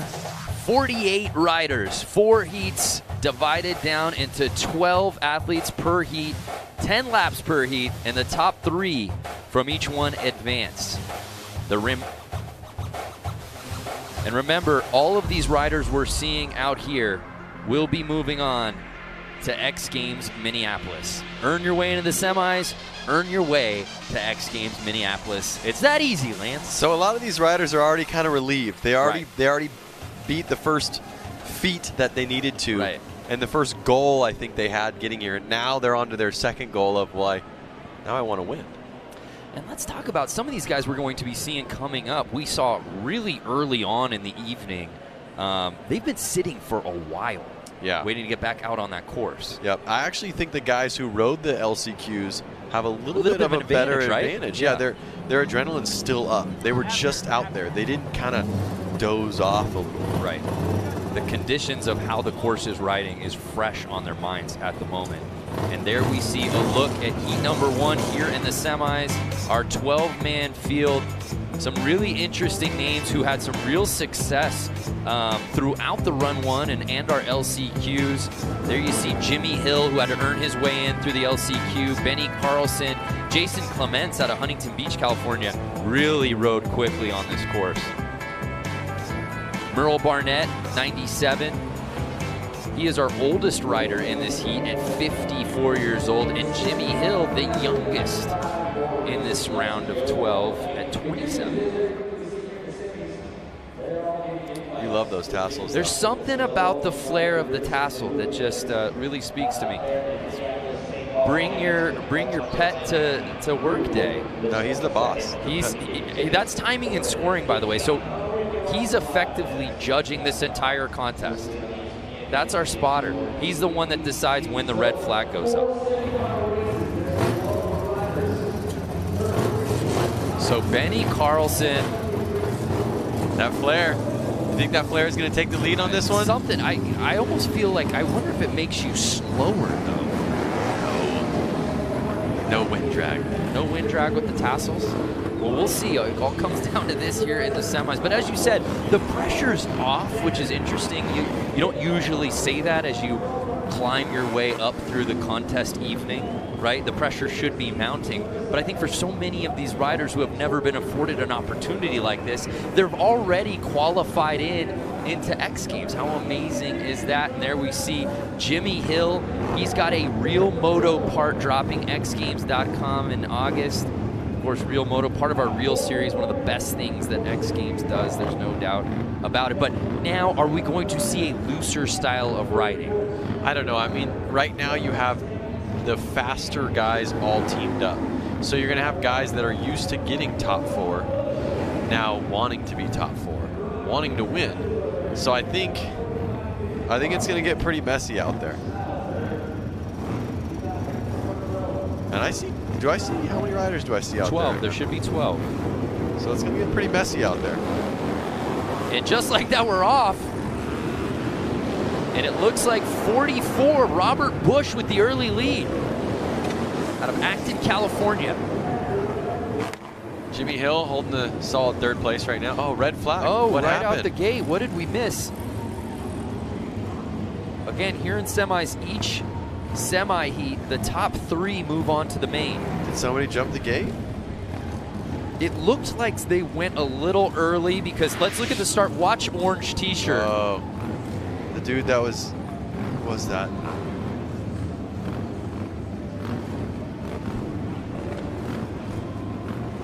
Just it was kind of a... Didn't get off the course in time, but it looks like it'll just be a restart. That red flag came out very early.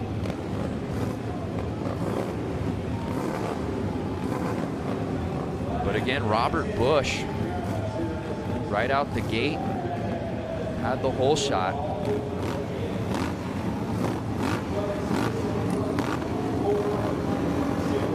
Safety first. There wasn't something safe about it. They're going again. Of course, entirely clear, but we restart our first semi here tonight. Oh no! Oh! Guys down, getting run over. And that's... Parts are on the track. What do they call that right there? Yard sale. Yard sale. Another red flag. Red. See what I'm saying? These guys want it. Right. And they're willing to hang it out and again, you want it. You want to get into that main. You know you've already made it to X Games Minneapolis. You're going to put it on the line. Let's see what went wrong here. And it looked like Carlson had the lead, and then a bike drop in. Who was that? 34. Jeremy DeReitler just couldn't get out of the way. Do you notice the 34 has a license plate and brake light on his bike? He does. I did see the brake light earlier. Because he probably rode his bike here. So again, Benny Carlson, it was Robert Bush who had the lead the first go around, then the red flag comes up. Now it's Benny Carlson. From Robert Bush to Carlson. Uh-oh, something's guys, going on. C12 making the wave. That's AJ Kirkpatrick. These guys are getting frustrated. It gets exhausting when you did a start, your adrenaline's up, they pull you off. You do another start, your adrenaline's up, they pull you off. You start to kind of wonder, is this one gonna stick? Are we gonna do this thing? There you see Hill saying, bring it back, let's go. They want to go, they're fired up. Yeah. The heart rate's already up. It really flies in the face of what I was asking you before this semi. Are we going to see them all lay it out on the line? Are they going to ride a little bit looser? Just the opposite. It is tight out here in our first semi. Cleaning up some oil, some gas. Cleaning up the spillage there on the course. Hopefully we'll be good to go here.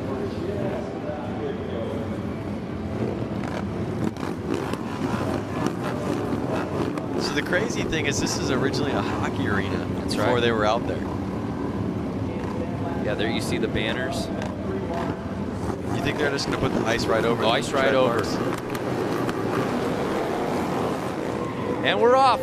Will this one count? Oh my goodness. And we see Carlson with the lead. And it looks like everybody's still on their bike. And they are on the gas. I mean, I can hear how loud it is. And again, it's Carlson and Bush 1 and 2 right now. Again, the top 3 moving on to the main. It was Busch who had the early lead before the first reset. Carlson on run number 2, and they're 1 and 2 here on the 3rd start. And those tassels are not affecting the drag. Not at all. I couldn't have been more wrong, Lance. I'm eating my words. Halfway through this race, lap 5 of 10, and the tassels are taking it away. It's Carlson with the lead again. The top 3 moving on. So does the strategy come into play here? If you're a Robert Busch, number 44, do you just hold on to that 2 spot, or do you try to make a move? You want to win. So that's on the bubble right there. Number 17, Sam Fisher. Oh, Busch was down. Robert Busch. Did Busch go down? Yeah. Busch was in the 2 spot. He goes down.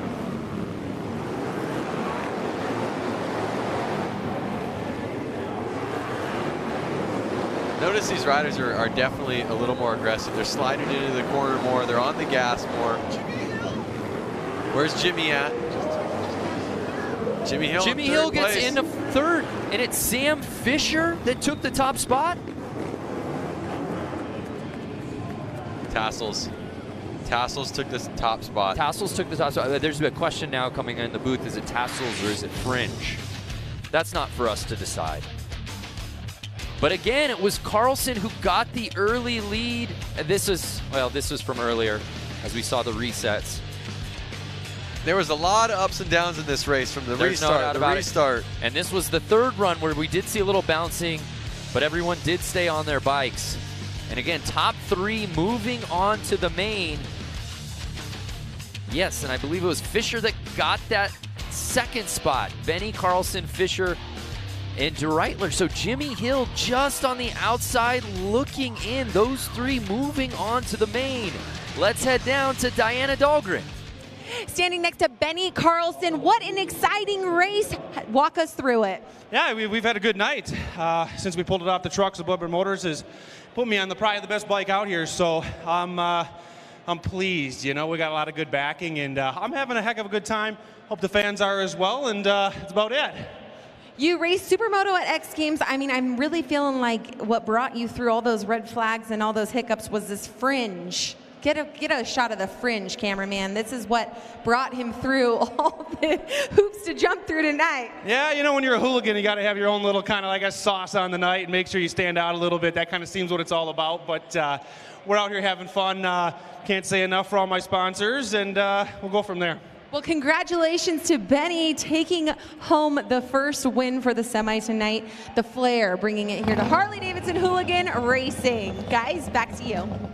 Yeah, Carlson with the appropriate amount of Tchotchke's flair on the kit here tonight, and he rode it away. And just, you talk about what a struggle it was to really make it 3 goes before you finally get it off, but he really led from start to finish. There's no doubt about it. We move on to our 2nd of 4 semis. Some really interesting names in this one as well. Of course, Dan Louders, Buddy Suttle, who we saw that wonderful feature on, and how about Robbie Madison and Tony Tucker? Yep, crowd favorite Tony Tucker. Again, the top 3 will be moving on to the main. Does Matto, who's had so much success on the X Games stage, albeit in freestyle, make his hooligan debut at X Games Minneapolis?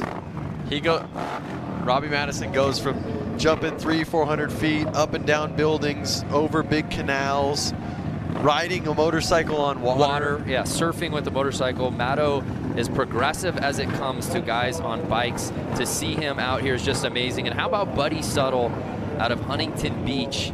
Just such a great story. Grew up wanting to do this, and he's out here today. Yep, this racing really does bring the dream alive for sure for everyone out there. Let's not forget about JJ Flaherty. He won the hooligan race at X Games Minneapolis last year. Of course, he's going to be a force to be reckoned with. A big lineup out here. One thing I noticed is Tony Tucker, 277. He's learning more and more what to do with his hands out there. Yeah, absolutely. Our guy Tony Tucker, building confidence. who each race. joined us in the broadcast.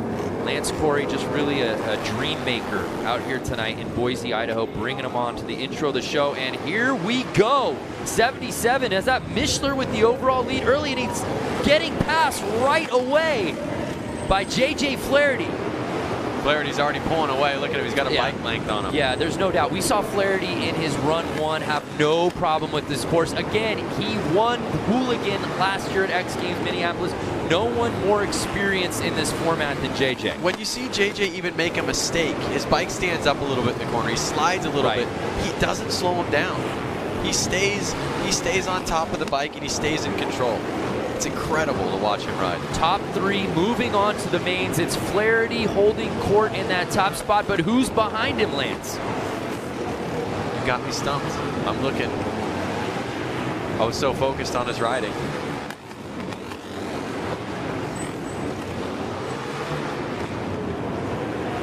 The number 35 of Dave Kilkenny and the 85 of Buddy Suttle look like they're out for a battle. Is Buddy Suttle going to get into that top 3? And let's not forget about Matto. Where is Robbie Madison in this group?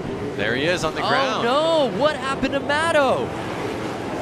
I don't know. See, it shows how tricky a small track like this can be. Like I listed off all the crazy things he can do, and all of a sudden he's on the ground on something so simple like this. Well, the pace of this one just was blistering.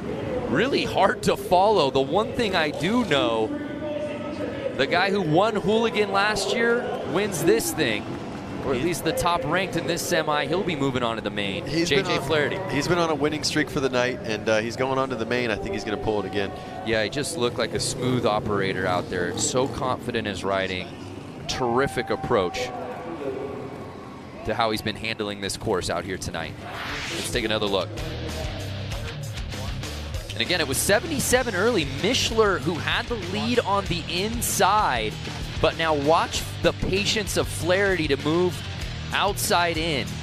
But like I said, notice how he slipped out a little bit going in, but he still had tons of control and put it together. And after the 2 restarts in the heat before it, that one just felt like a walk in the park. JJ Flaherty, Daniel Mishler, and Dave Kilkenny, 3 Wisconsin guys moving on to the mains. Let's head down to Diana, who's with JJ. Hailing from Milwaukee, the home of Harley-Davidson, big round of applause, JJ Flaherty. He is your X Games Minneapolis gold medalist in Harley Hooligan last year, and coming in here with a clean, flawless heat race, and then just won the semi. Yeah, trying to stay on top. I actually crashed like 3rd lap first practice, and I was like, come on. I've been on like this really terrible streak of falling over, so to win everything I've been in so far is really awesome. I'm pretty pumped about it. A lot of fast guys. Walk us through what is happening out there on the course. You got guys weaving in and out of you. You made the pass really early in the race for the lead. Yeah, you kind of got to make those passes happen early, otherwise you just get stuck single file. So I'm surprised he kind of left the door open like that on me. He knew I was there. He knew I was going to be there. So, but I'm just stoked to be here. All right, well, congratulations to JJ Flaherty. I'm sure those guys waiting in the tunnel right now, they were just taking all the pointers that they could get from this guy. So, guys, we're going to let you take it away. Thanks, Diana. Yeah, so it should be noted, Flaherty obviously winning this event at X Games Minneapolis last year. Dave Kilkenny also getting in the top 3. They both ride out of Milwaukee Harley-Davidson and Fuel Cafe. So teammates. Do they practice together? Potentially. And just like that, we move on to our next heat here in the semis. Of course, top 3 moving on to the final.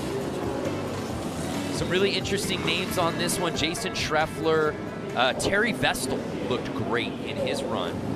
Number 1. 963 of Mikey Hill has proven to be in the front of the pack on a lot of the other Flat Out Fridays and Harley Hooligan races. So he's someone to keep an eye on. I know in the pits he was struggling with his carburetor. It was leaking and it wasn't running right.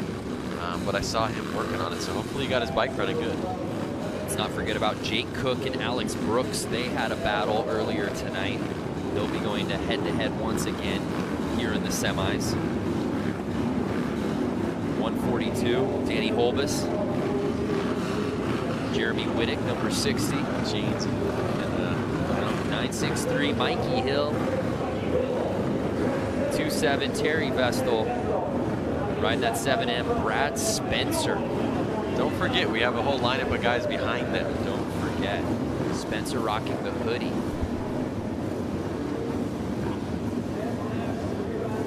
Let's not forget about 214 Frankie Garcia as well. This is a loaded field here.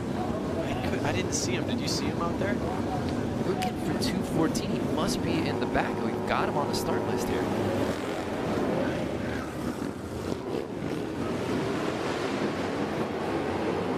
And it looks like, is that Vestal taking the whole shot? It is. He was riding. Oh, someone goes down. Vestal riding so well earlier in the night. One of the fastest lap times we've seen. And he's got the top spot. With Brad Spencer, 7M, right behind him, chasing him down. He's already made a couple passes this race, so. Yeah, Spencer trying to get on the inside, and the red flag comes out. Yeah, somebody is down, grabbing at their leg. Hoping he's all right. So like I said, Frankie Garcia, I don't think he started. I didn't see him out there, and I talked to him earlier on in the race, and he told me all he needed to do was qualify and make it to X Games. Well, he did that, but we don't see him out there. Jeremy Whittick, number 60 plate, is the one who's down out of Twin Lakes, Wisconsin. Hoping he's all right. It's never fun when you hit the concrete going fast with a 600-pound motorcycle chasing you. And you know what I love about this particular heat? 53-year-old Terry Vestal was in the lead, and 56-year-old Brad Spencer was chasing him in the 2 spot. But let's take another look. Try to see if you can spot the crash. Look for that green flag 60 is out. plate. There you go. Oh, bent his ankle maybe. Yeah, we don't want to speculate, but yeah, the bike just got on top of him there. We hope that he's all right. Medical attending to him.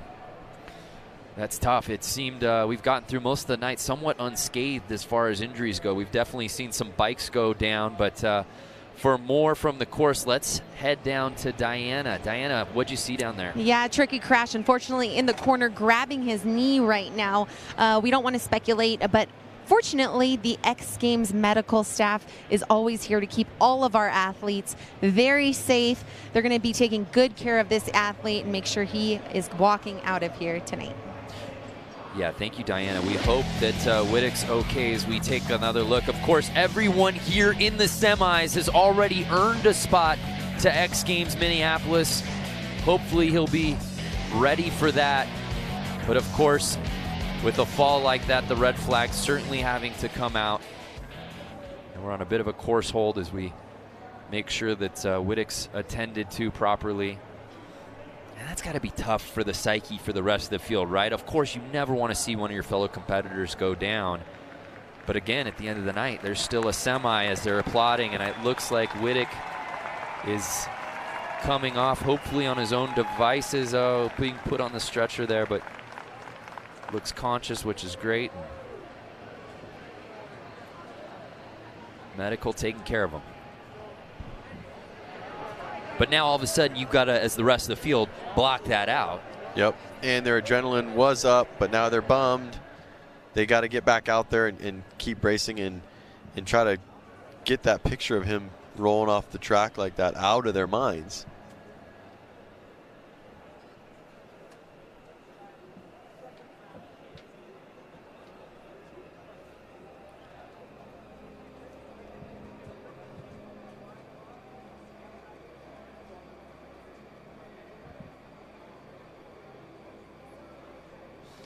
Well, as we wait for this semi to continue, let's head back down to Diana for an interview from the tunnel.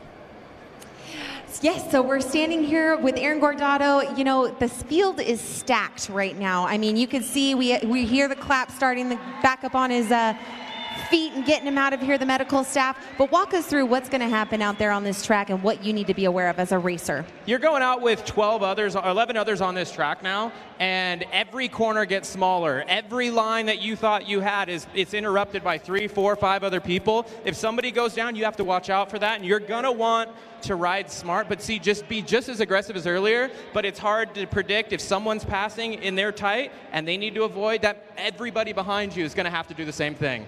All right, you guys heard it first from Aaron. Guys, safety is our priority out here. Yeah, Aaron, of course, part of our next semi-heat. They're waiting to get out there.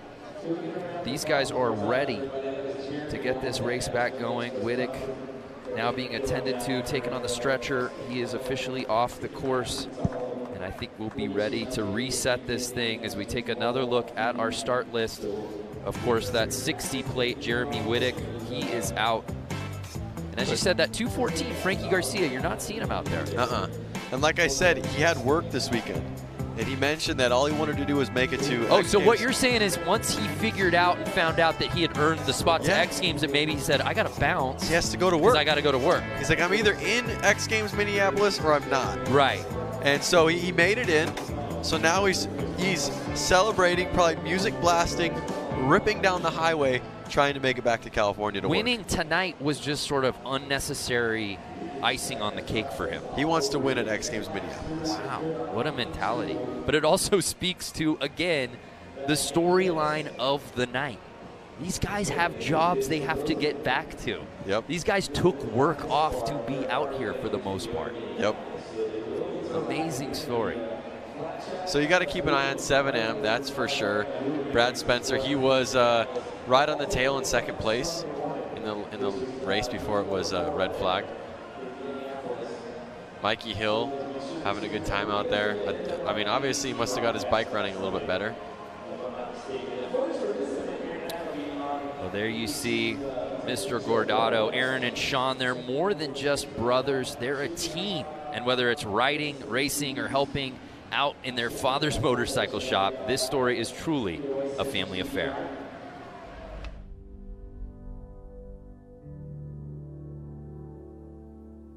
For us, I think it's unique in the fact that we can go to a race together, support one another, and if we're both on the front line, we're going to ride together.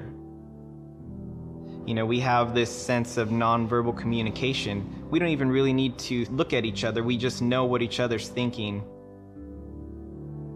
I can be in his head and understand what he's doing, so I can make those crazy passes. And even if he doesn't know that I'm there, he's not going to get startled. He's not going to be thrown off by it. We're a team. We're also brothers. It's very cool, and you know, hopefully other people see us as a team, but the other people that see us as brothers, they, you know, like, oh shoot, we better watch out because there's two of them.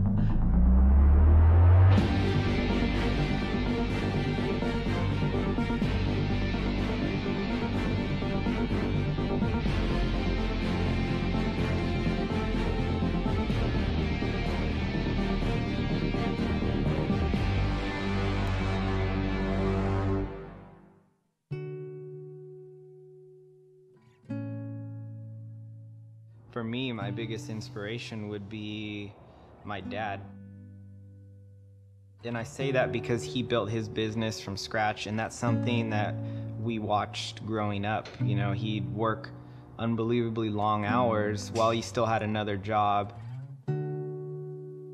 We watched our dad build his business, and although it is a different industry, the idea is the same. We're here building something and doing something that we love and genuinely are passionate about.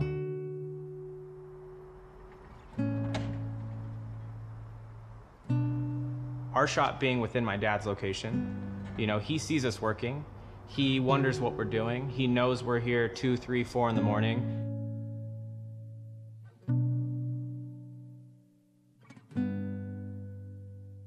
But I think this work is easier done having a brother here, having my dad here as a whole, and it makes the shop it's not the traditional shop at all.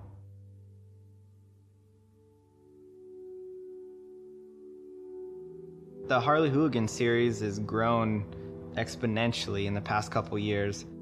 When we first started this, we would go out to places, Texas, Minneapolis, Florida, and all that, and we'd show up, and it was more of an exhibition type thing. You know, yeah, it's competition, yeah, it's racing, but, you know, we're out there talking to guys, answering all their questions, just basically being a good source of information for them and how they can become involved.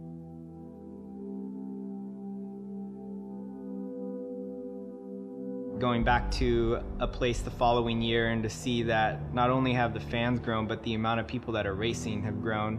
And I really do enjoy that, just watching the growth over the years and how much excitement that people get from it.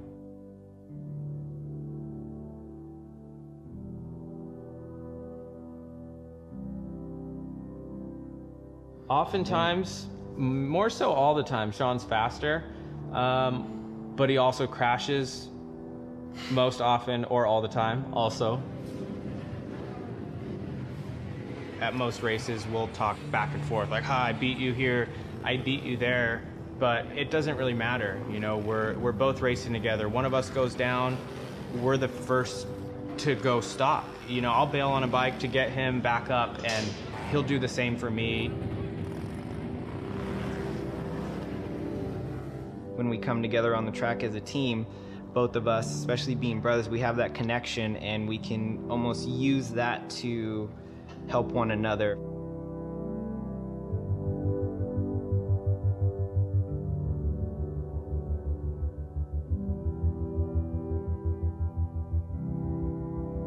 Racing seems like a very prestigious and unattainable thing, but what Harley's done with the series is allowed anybody to become a motorcycle racer.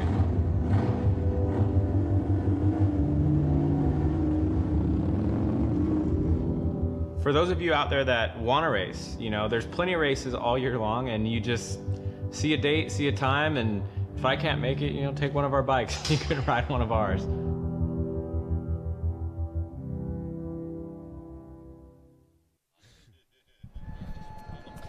Wow, what a story, and we'll see if Aaron can hold on and make it into that main, but awesome. I know you get to watch these guys with the series that you've been a part of that you get to call. Well, he said something funny. He's like, yeah, my brother is you know, a little bit faster than me, but he crashes a lot more, so we usually, you know, it's really hard to say who does better, you know? And he made it into the... Yeah, Aaron Gordado got in. Yeah, and his brother, Sean, didn't, who's technically faster. Right. So it just goes to show that sometimes on a track like this, it's about being patient and smooth rather than faster. Well, if you're just joining us, we're currently on a course hold. Jason Wittick went down pretty hard, was stretched off, but we're hoping that he's okay. Let's head down to Diana, who's got some info for us on a special promotion. That's right. So Harley-Davidson is doing a great promotion for someone looking to buy their first Sportster. So you get your first Sportster, you're trying it out 9-10 months down the road. You're like, nah, I think I want to try out a different Sportster. No problem. We're going to go ahead and give you back your purchase price on a trade-in for a new Sportster. You guys have to check it out, h-d.com/freedom promise. Find out all your details there.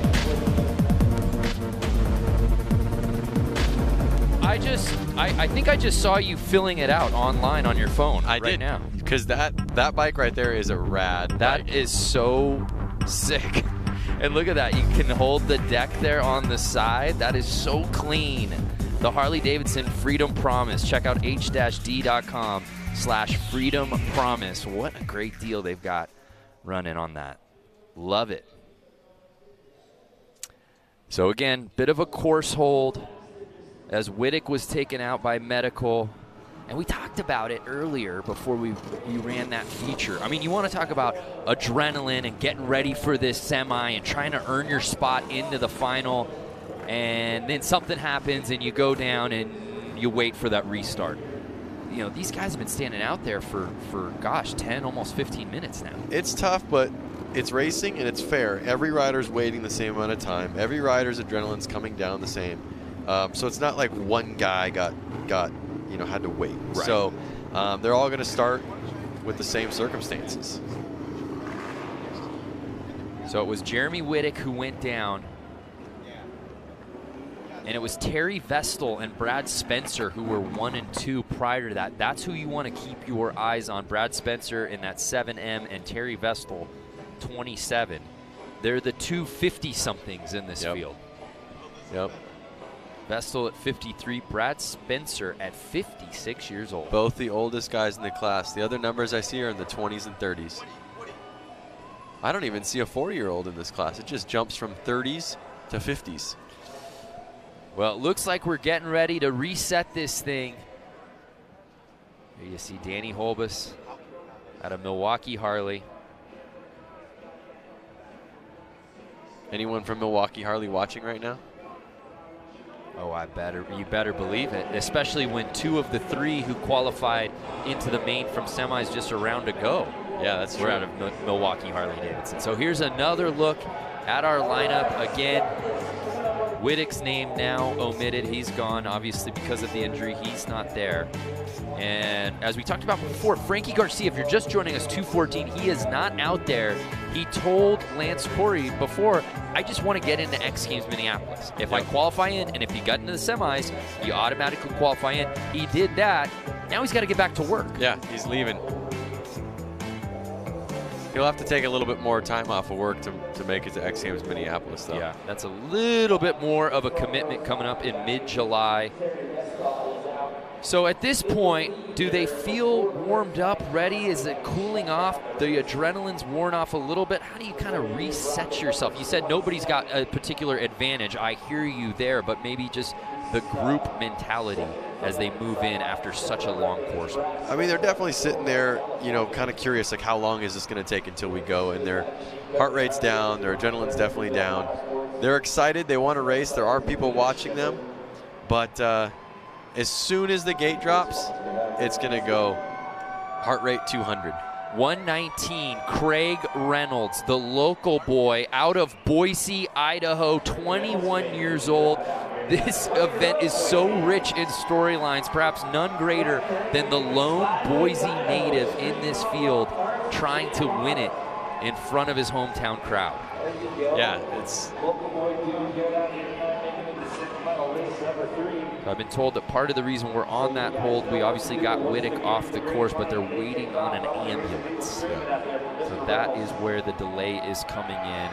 Just a note, the Harley Hooligan Racing will be going down at X Games Minneapolis on July 22nd.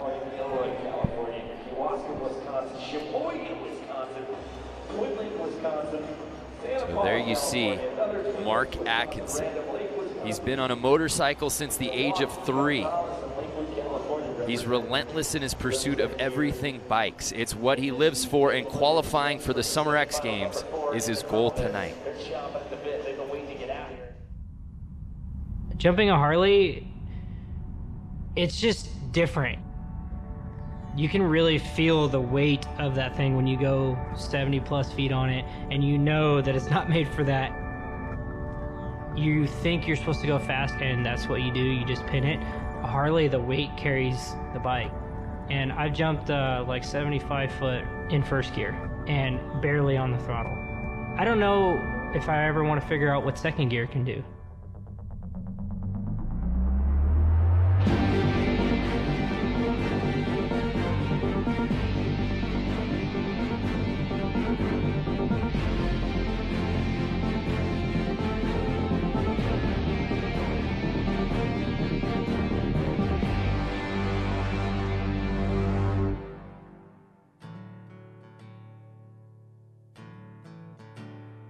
I got introduced to motorcycles when I was 3 years old.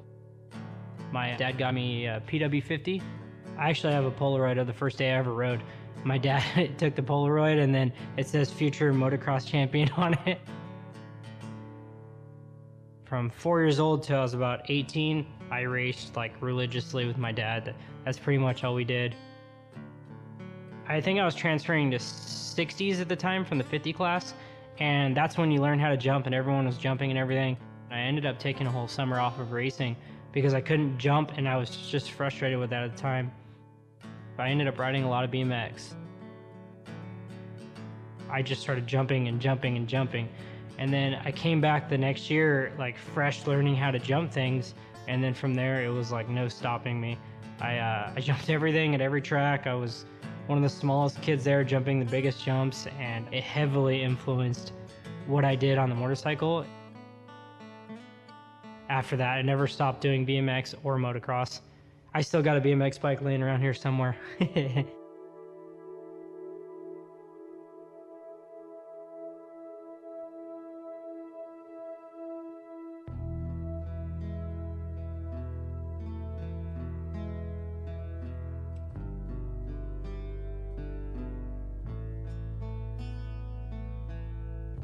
The whole Harley Hooligan movement was crazy. There was a few brands, Speed Merchant, Machine Co, and myself for Rusty Butcher. At one point, we just like kind of showed up to every track and we're like, hey, will you guys let us ride? Hey, will you guys let us ride? And we kept doing that and doing that. And we just kept riding at any track that would give us a race. And we didn't have a name, we didn't have nothing at the time. We were just showing up to ride. And then out of nowhere, we got dubbed Hooligan.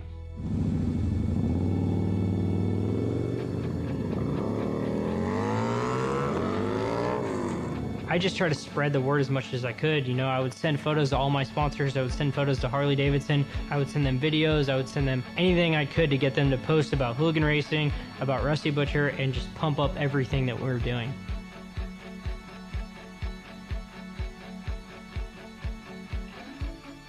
It's literally about just having fun with your friends.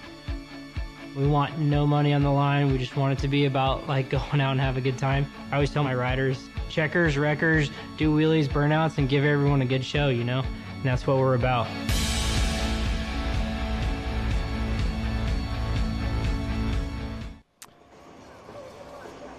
So Mark Atkins, the Rusty Butcher, really a part of this thing from the get-go. The genesis story of Harley Hooligan is really amazing to hear through his point of view. No, it's rad because they didn't even know what they were doing when they were doing it. They didn't even realize that they would be here today when they were doing this years ago. But to hear Atkins talk about it, it wasn't even about this. It wasn't even about, hey, how do we make this mainstream? How do we get this to become a part of X Games or anything like that? He just wanted to showcase what he and his friends were doing. Well, the crazy thing about him, the first time I saw Mark ever on Instagram, he jumped his Sportster over a freeway entrance. So I know we've all imagined a freeway entrance. You know, they gotta mound up. I don't need to imagine it. And we've all imagined jumping them. Well, at least I have, being a motorcycle rider. And he had a video of that. That was the first on the gram. And you said, "Wow, who is this guy dubbed Rusty Butcher?" I commented on it, and I was like, "That was awesome." And he commented back, and ever since then, we've kind of been friends. And if you notice the gloves he's wearing actually right there, those are gloves that I manufacture for him through Thrash and Supply. So we actually have co-branded some stuff together. And that's awesome. He really is he really is about putting on a good show. Yeah. You know, just like he said. And that's kind of what his Instagram's all about. If you haven't seen it, at Rusty Butcher, he's always doing insane stuff, whether it's jumping his Harley on the dirt, over freeways, doing hooligan stuff all the time. That's what makes him so good. Yeah, we were laughing before because he's dubbed Rusty Butcher in these circles. We were wondering if that was going to be the name we saw fonted out here, or we were going to see his legal name, of course, of Martin Atkins, but out of Corona, California. He needs to change his legal name to Rusty Butcher so his ID actually matches it. I totally agree. I'm going to start a GoFundMe. I think we're ready to restart this thing. Thank you so much to all of you who have stood by us and waited during this course hold. We're ready to make good on that. It's semifinals time. Who's moving on to the main? The top three will go on to the final. And it starts right now. And right out the gate, it looks like more of the same from what we saw earlier. Terry Vestal with that lead, and it's Spencer right behind him. It looks the same as it did the last race. Mikey Hill right there in third place. So Brad Spencer was trying to make the move on the inside, unsuccessful there. A slight tire tap. Terry Vestal keeping it. Oh, and Spencer takes the lead away from Vestal. Can Vestal get it back? This is going to be a good race. We're halfway through lap 5 of 10. Are we going to see any changes for the top 3? So Spencer waited, plotted his positioning. He takes the lead. Now you've got to wonder, does Vestal sit comfortably in second knowing that he'll be moving on to the main, or does he try to reclaim that top spot? What a battle between the two 50-somethings here in the semis. Over 100 years of experience out there. You're not wrong. Uh-oh, what's going on? I saw the checkered flag come out. Did it come out early? I'm not sure. It looked like we were starting lap number 9. So here you see again, Vestal getting the whole shot, and he had the lead through the first 3 laps, but we wondered, is Brad Spencer going to make his move? I mean, that start really was deja vu. They really came out the exact same. It was a carbon copy of what we saw before Wittick went down. And there you see Spencer not content with 2. A little love tap, and then he makes the move to the inside, and there was no looking back. Vestal might have had a second to try to reclaim it, couldn't do it, and he'll have to settle for second. And it looked like 142, Danny Holbus with that 3rd spot. Yep. Mikey Hill just missing it by 1. You saw him shaking his head as he went through the checkered flag. Well, let's head down to Diana Dahlgren. Brad Spencer bringing in the win for semi-round number 3. How was that out there? Tell us what the perspective was like out there on the course. It was tough. I mean, Jason Terry, I had to really work that man, try to set him up, and yeah, and then everything worked mine in favor. Let's talk about the race before the red flag happened. Where were you? Did you see the crash happen? Yes, I did. I seen the crash, and then I was hoping it didn't get red flagged, and it did, and so here we are. How do you maneuver yourself around a course once there's crashes? You're always looking ahead, and you're trying to avoid them the best way you can, because indoors, there's a lot of luck that goes on. You know. All right, well, congratulations. Moving on to the main event, Brad Spencer, congratulations. Brando, Lance, Bass, back to you. She had to throw in. Lance Bass, by the way, if you're going to rip on him. 56-year-old Brad Spencer, the oldest rider in our semis, winning that thing, moving on to the mains, along with 53-year-old Terry Vestal and Danny Holbus. I hope I have the energy like them when I'm in my 50s. What a run. What a matchup to see Spencer come from behind to take that top spot, but both he, Vestal, and Holbus will be moving on to the mains. And who will be joining them? It's our final semi of the night. Rusty Butcher right off the top, number 22, Mark Atkins leading this group. Tyler Bierman you see there. It's been well documented all night. His dad was racing so well. Yep. He's not moving on, but potentially Tyler can get into the main. Of course, top 3 will be moving on. There you see, 44X, Dan Jacobson, our buddy who helped build US Bank Stadium, the Minnesota kid, will get to ride at X Games Minneapolis. If you're just joining us, everyone you're seeing out here has already earned a spot to X Games next month. Now at stake, a spot in the main. Top 3 will be moving on.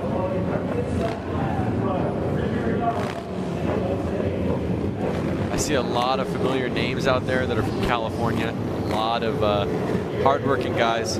Scott Jones, who, like I said, works for SpaceX. He's an engineer over there. Juan Arcio is a number 7X, an engineer over at Vance & Hines. Chris Wiggins as well is a machinist over at Vance & Hines. Yeah, this has a real West Coast flavor to it. Westminster, California, Norwalk, Sierra Madre, San Jose, Corona, and they're off. And it looks like it's 4:29. Ricky Renaro out of San Jose, who was blazing fast in his qualifying heat, getting the whole shot. Rusty Butcher in second place, number 22. He's staying on his tail, though. So Butcher holding on to that 2 spot. Can he catch Renaro? And don't forget about Tyler Bierman, still in this group. Has some X Games medals to his name, a couple in fact. You think that Mark's going to be able to pull this? Yeah, look, he's trying to make the move on the inside. But Renaro has just been so fast on this course. Boy, this class is stacked. There you see 653 Bierman. You know Dad's cheering him on. Is he cheering him on? Well, I don't know. Maybe he's still gutted. Maybe he can't even watch this thing. It should be me out there. Lap 7 out of 10. And I see Rusty Butcher still on the tail in second place. Top 3 moving on to the main. Can Bierman get that 3rd spot? Gordado, of course, trying to make that move, and it looks like right now lap number 10, Renato is going to take this one. Butcher right behind him. So who ended up with the 3rd spot? I'm not sure right now. Renaro 1, Rusty Butcher 2. I was so focused on that 1-2 battle up there.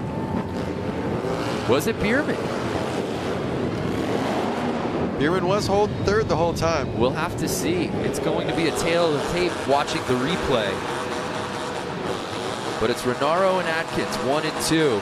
Chris Wiggins showboating right there with the burnout. That's what it's all about, right? We needed fumes here at CenturyLink today. Uh-oh. Oh. Trouble. Guess he just plead ignorance. I had no idea.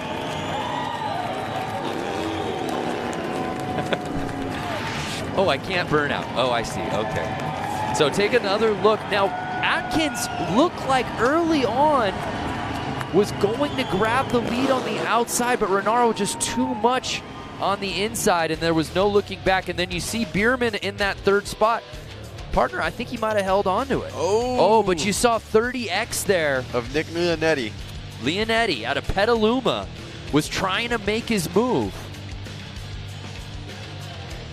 So Tyler Bierman's going to the main event, X Games medalist. So the final results there, Ricky Renaro, Mark Atkins, Rusty Butcher, and Tyler Bierman. Bierman, who was on the outside looking in, had to get into the LCQ, is now moving on to the main. And again, I can't keep rehashing this. Father Randy not moving on. So there they are. There they are, sweeping up all the burnt rubber on the course. And like I said, they got to get all the debris off. All that debris makes it very slippery. Well, at least Leonetti picked a good time because we were done with all of our semis as we move on to the main.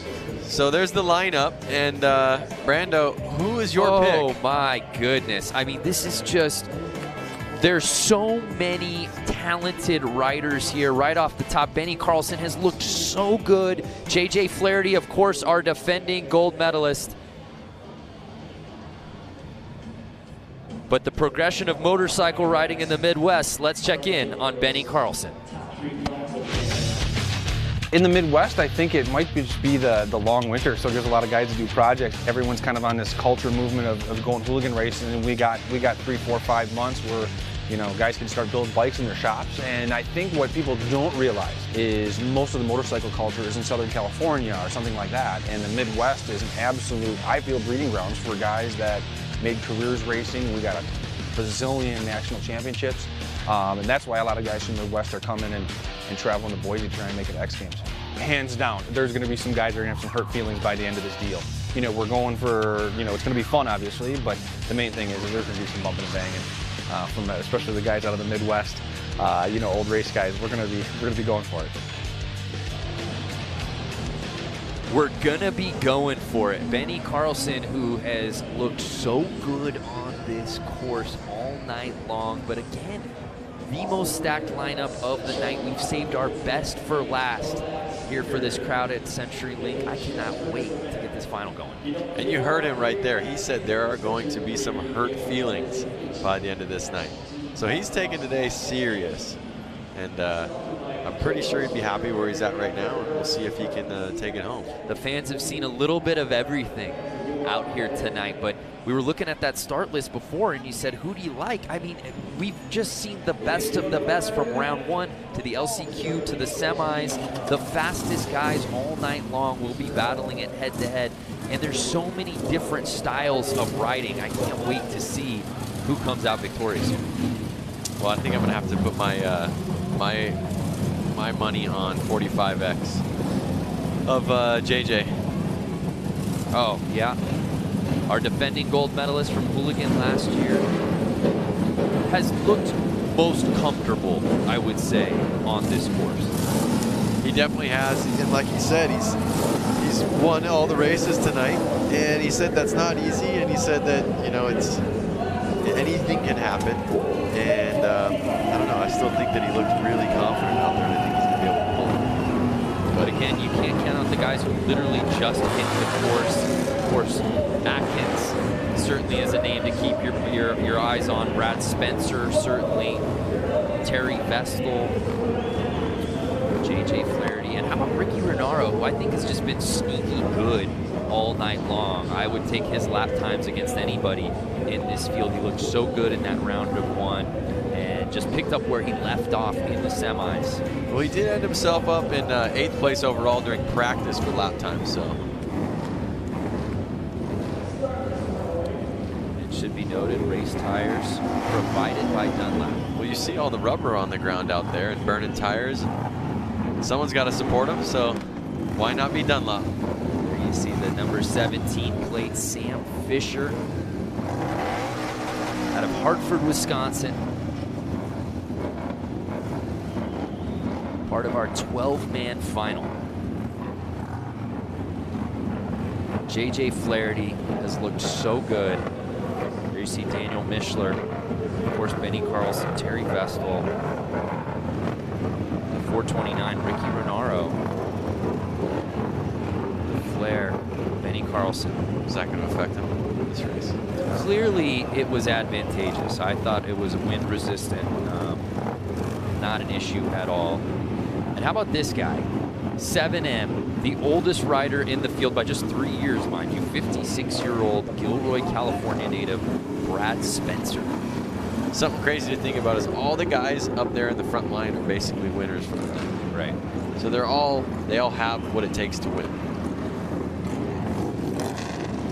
These guys are ready to get this thing going. Again, all of them already qualifying for X Games Minneapolis, and here we go. It's 429. Ricky Renaro right out of the gate, picking up where he left off in the semi just moments ago. And the 7M of Brad Spencer right there on him. But there you see JJ trying to make his move in that 3rd spot.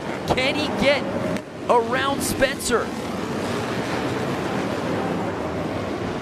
They're already catching lappers right now. Yeah, Tyler Bierman just got lapped. And it's Ricky Renaro, but can Spencer catch him on the inside? No, Renaro cuts him off. These 3 are tight right now. Anything can happen. JJ trying to make the move to the inside. He's sitting in 3rd place, but it's Renaro still holding on to the top spot. Who's going to put a tire in to make it happen? Can Spencer get around him? And it looks like he does. On lap 6, Spencer takes the lead. The oldest and wisest rider out there. 56-year-old Brad Spencer. And now JJ jumps into 2nd place. 2 laps to go. Can he catch Spencer? Is Brad Spencer going to hold on to it? It's a 2-man race with 2 laps to go. Spencer and JJ Flaherty. So we have the last year's X Games winner for Hooligan in 2nd place. And 7M Brad Spencer in 1st. Uh-oh, look at him. He won. And that was it. Brad Spencer, 56 years old, the oldest competitor out here tonight, wins Harley Racing Hooligan here at the X Games Qualifier. Wow. That is inspiring. Brad Spencer, who was sitting in 2nd place early, made his move midway through, and then there was no looking back. That pass was clean. He knew what he wanted, eyes on the prize, and he took it. And JJ Flaherty, the guy with the hardware, the gold medal from Hooligan last year at X Games Minneapolis, has to settle for second. But he didn't let him go. You know, Brad did not run away from JJ. A couple more laps, who knows what would have happened. Obviously, Brad won, but we're going to have to see what happens in X Games Minneapolis with these guys. What a finish. These guys saving their best for last. It's Brad Spencer, JJ Flaherty, and Ricky Renaro as your top three. Let's head down to Diana Dahlgren, who's with Brad Spencer. Brad Spencer, you've just shown these 20-year-old who's boss on this track down here, making the pass for first. You are the winner of qualifying. Congratulations. Thank you very much, and I really got to thank the people that got me here. I'd like to thank S&S Cycles, Banky Performance, WRB Construction, Jason and Hans Suspension, Oakley, Bell. I mean, without those people, I wouldn't be here. What was the strategy for tonight's racing? Just taking it step by step, trying to be consistent and trying to get on the pole every time you could, and just trying to be in a position where you could at least get the lead. Well, congratulations once again, Brad Spencer, the whole arena putting their hands together for this guy. What an amazing race. Wow. What a night for Brad Spencer, left no doubt about it. Again, I know we keep hitting on the fact that he's 56 years old, but just incredible with so many young bucks out in this field, winning in round one, winning his semi, and then to come out here and to win in the fashion that he did, to climb up the ladder, come from behind, make that pass. It was special, Lance. Well, you heard him say it in the interview. He took every lap, every moment, and he worked each moment. He didn't look too far ahead. He focused right then and there with what he had going on, and he made it happen. Absolutely grinded out this win. And again, Ricky Renaro was so fast. We talked about it right before the race, had been sneaky.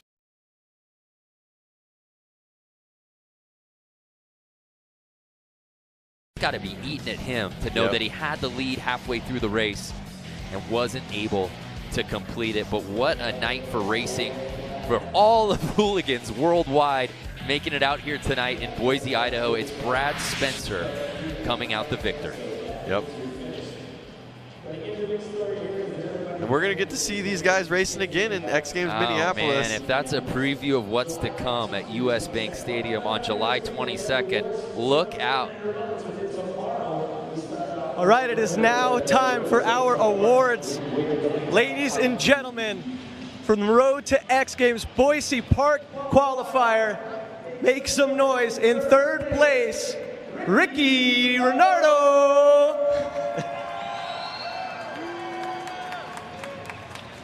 And second place, Boise Get Loud, JJ Flaherty.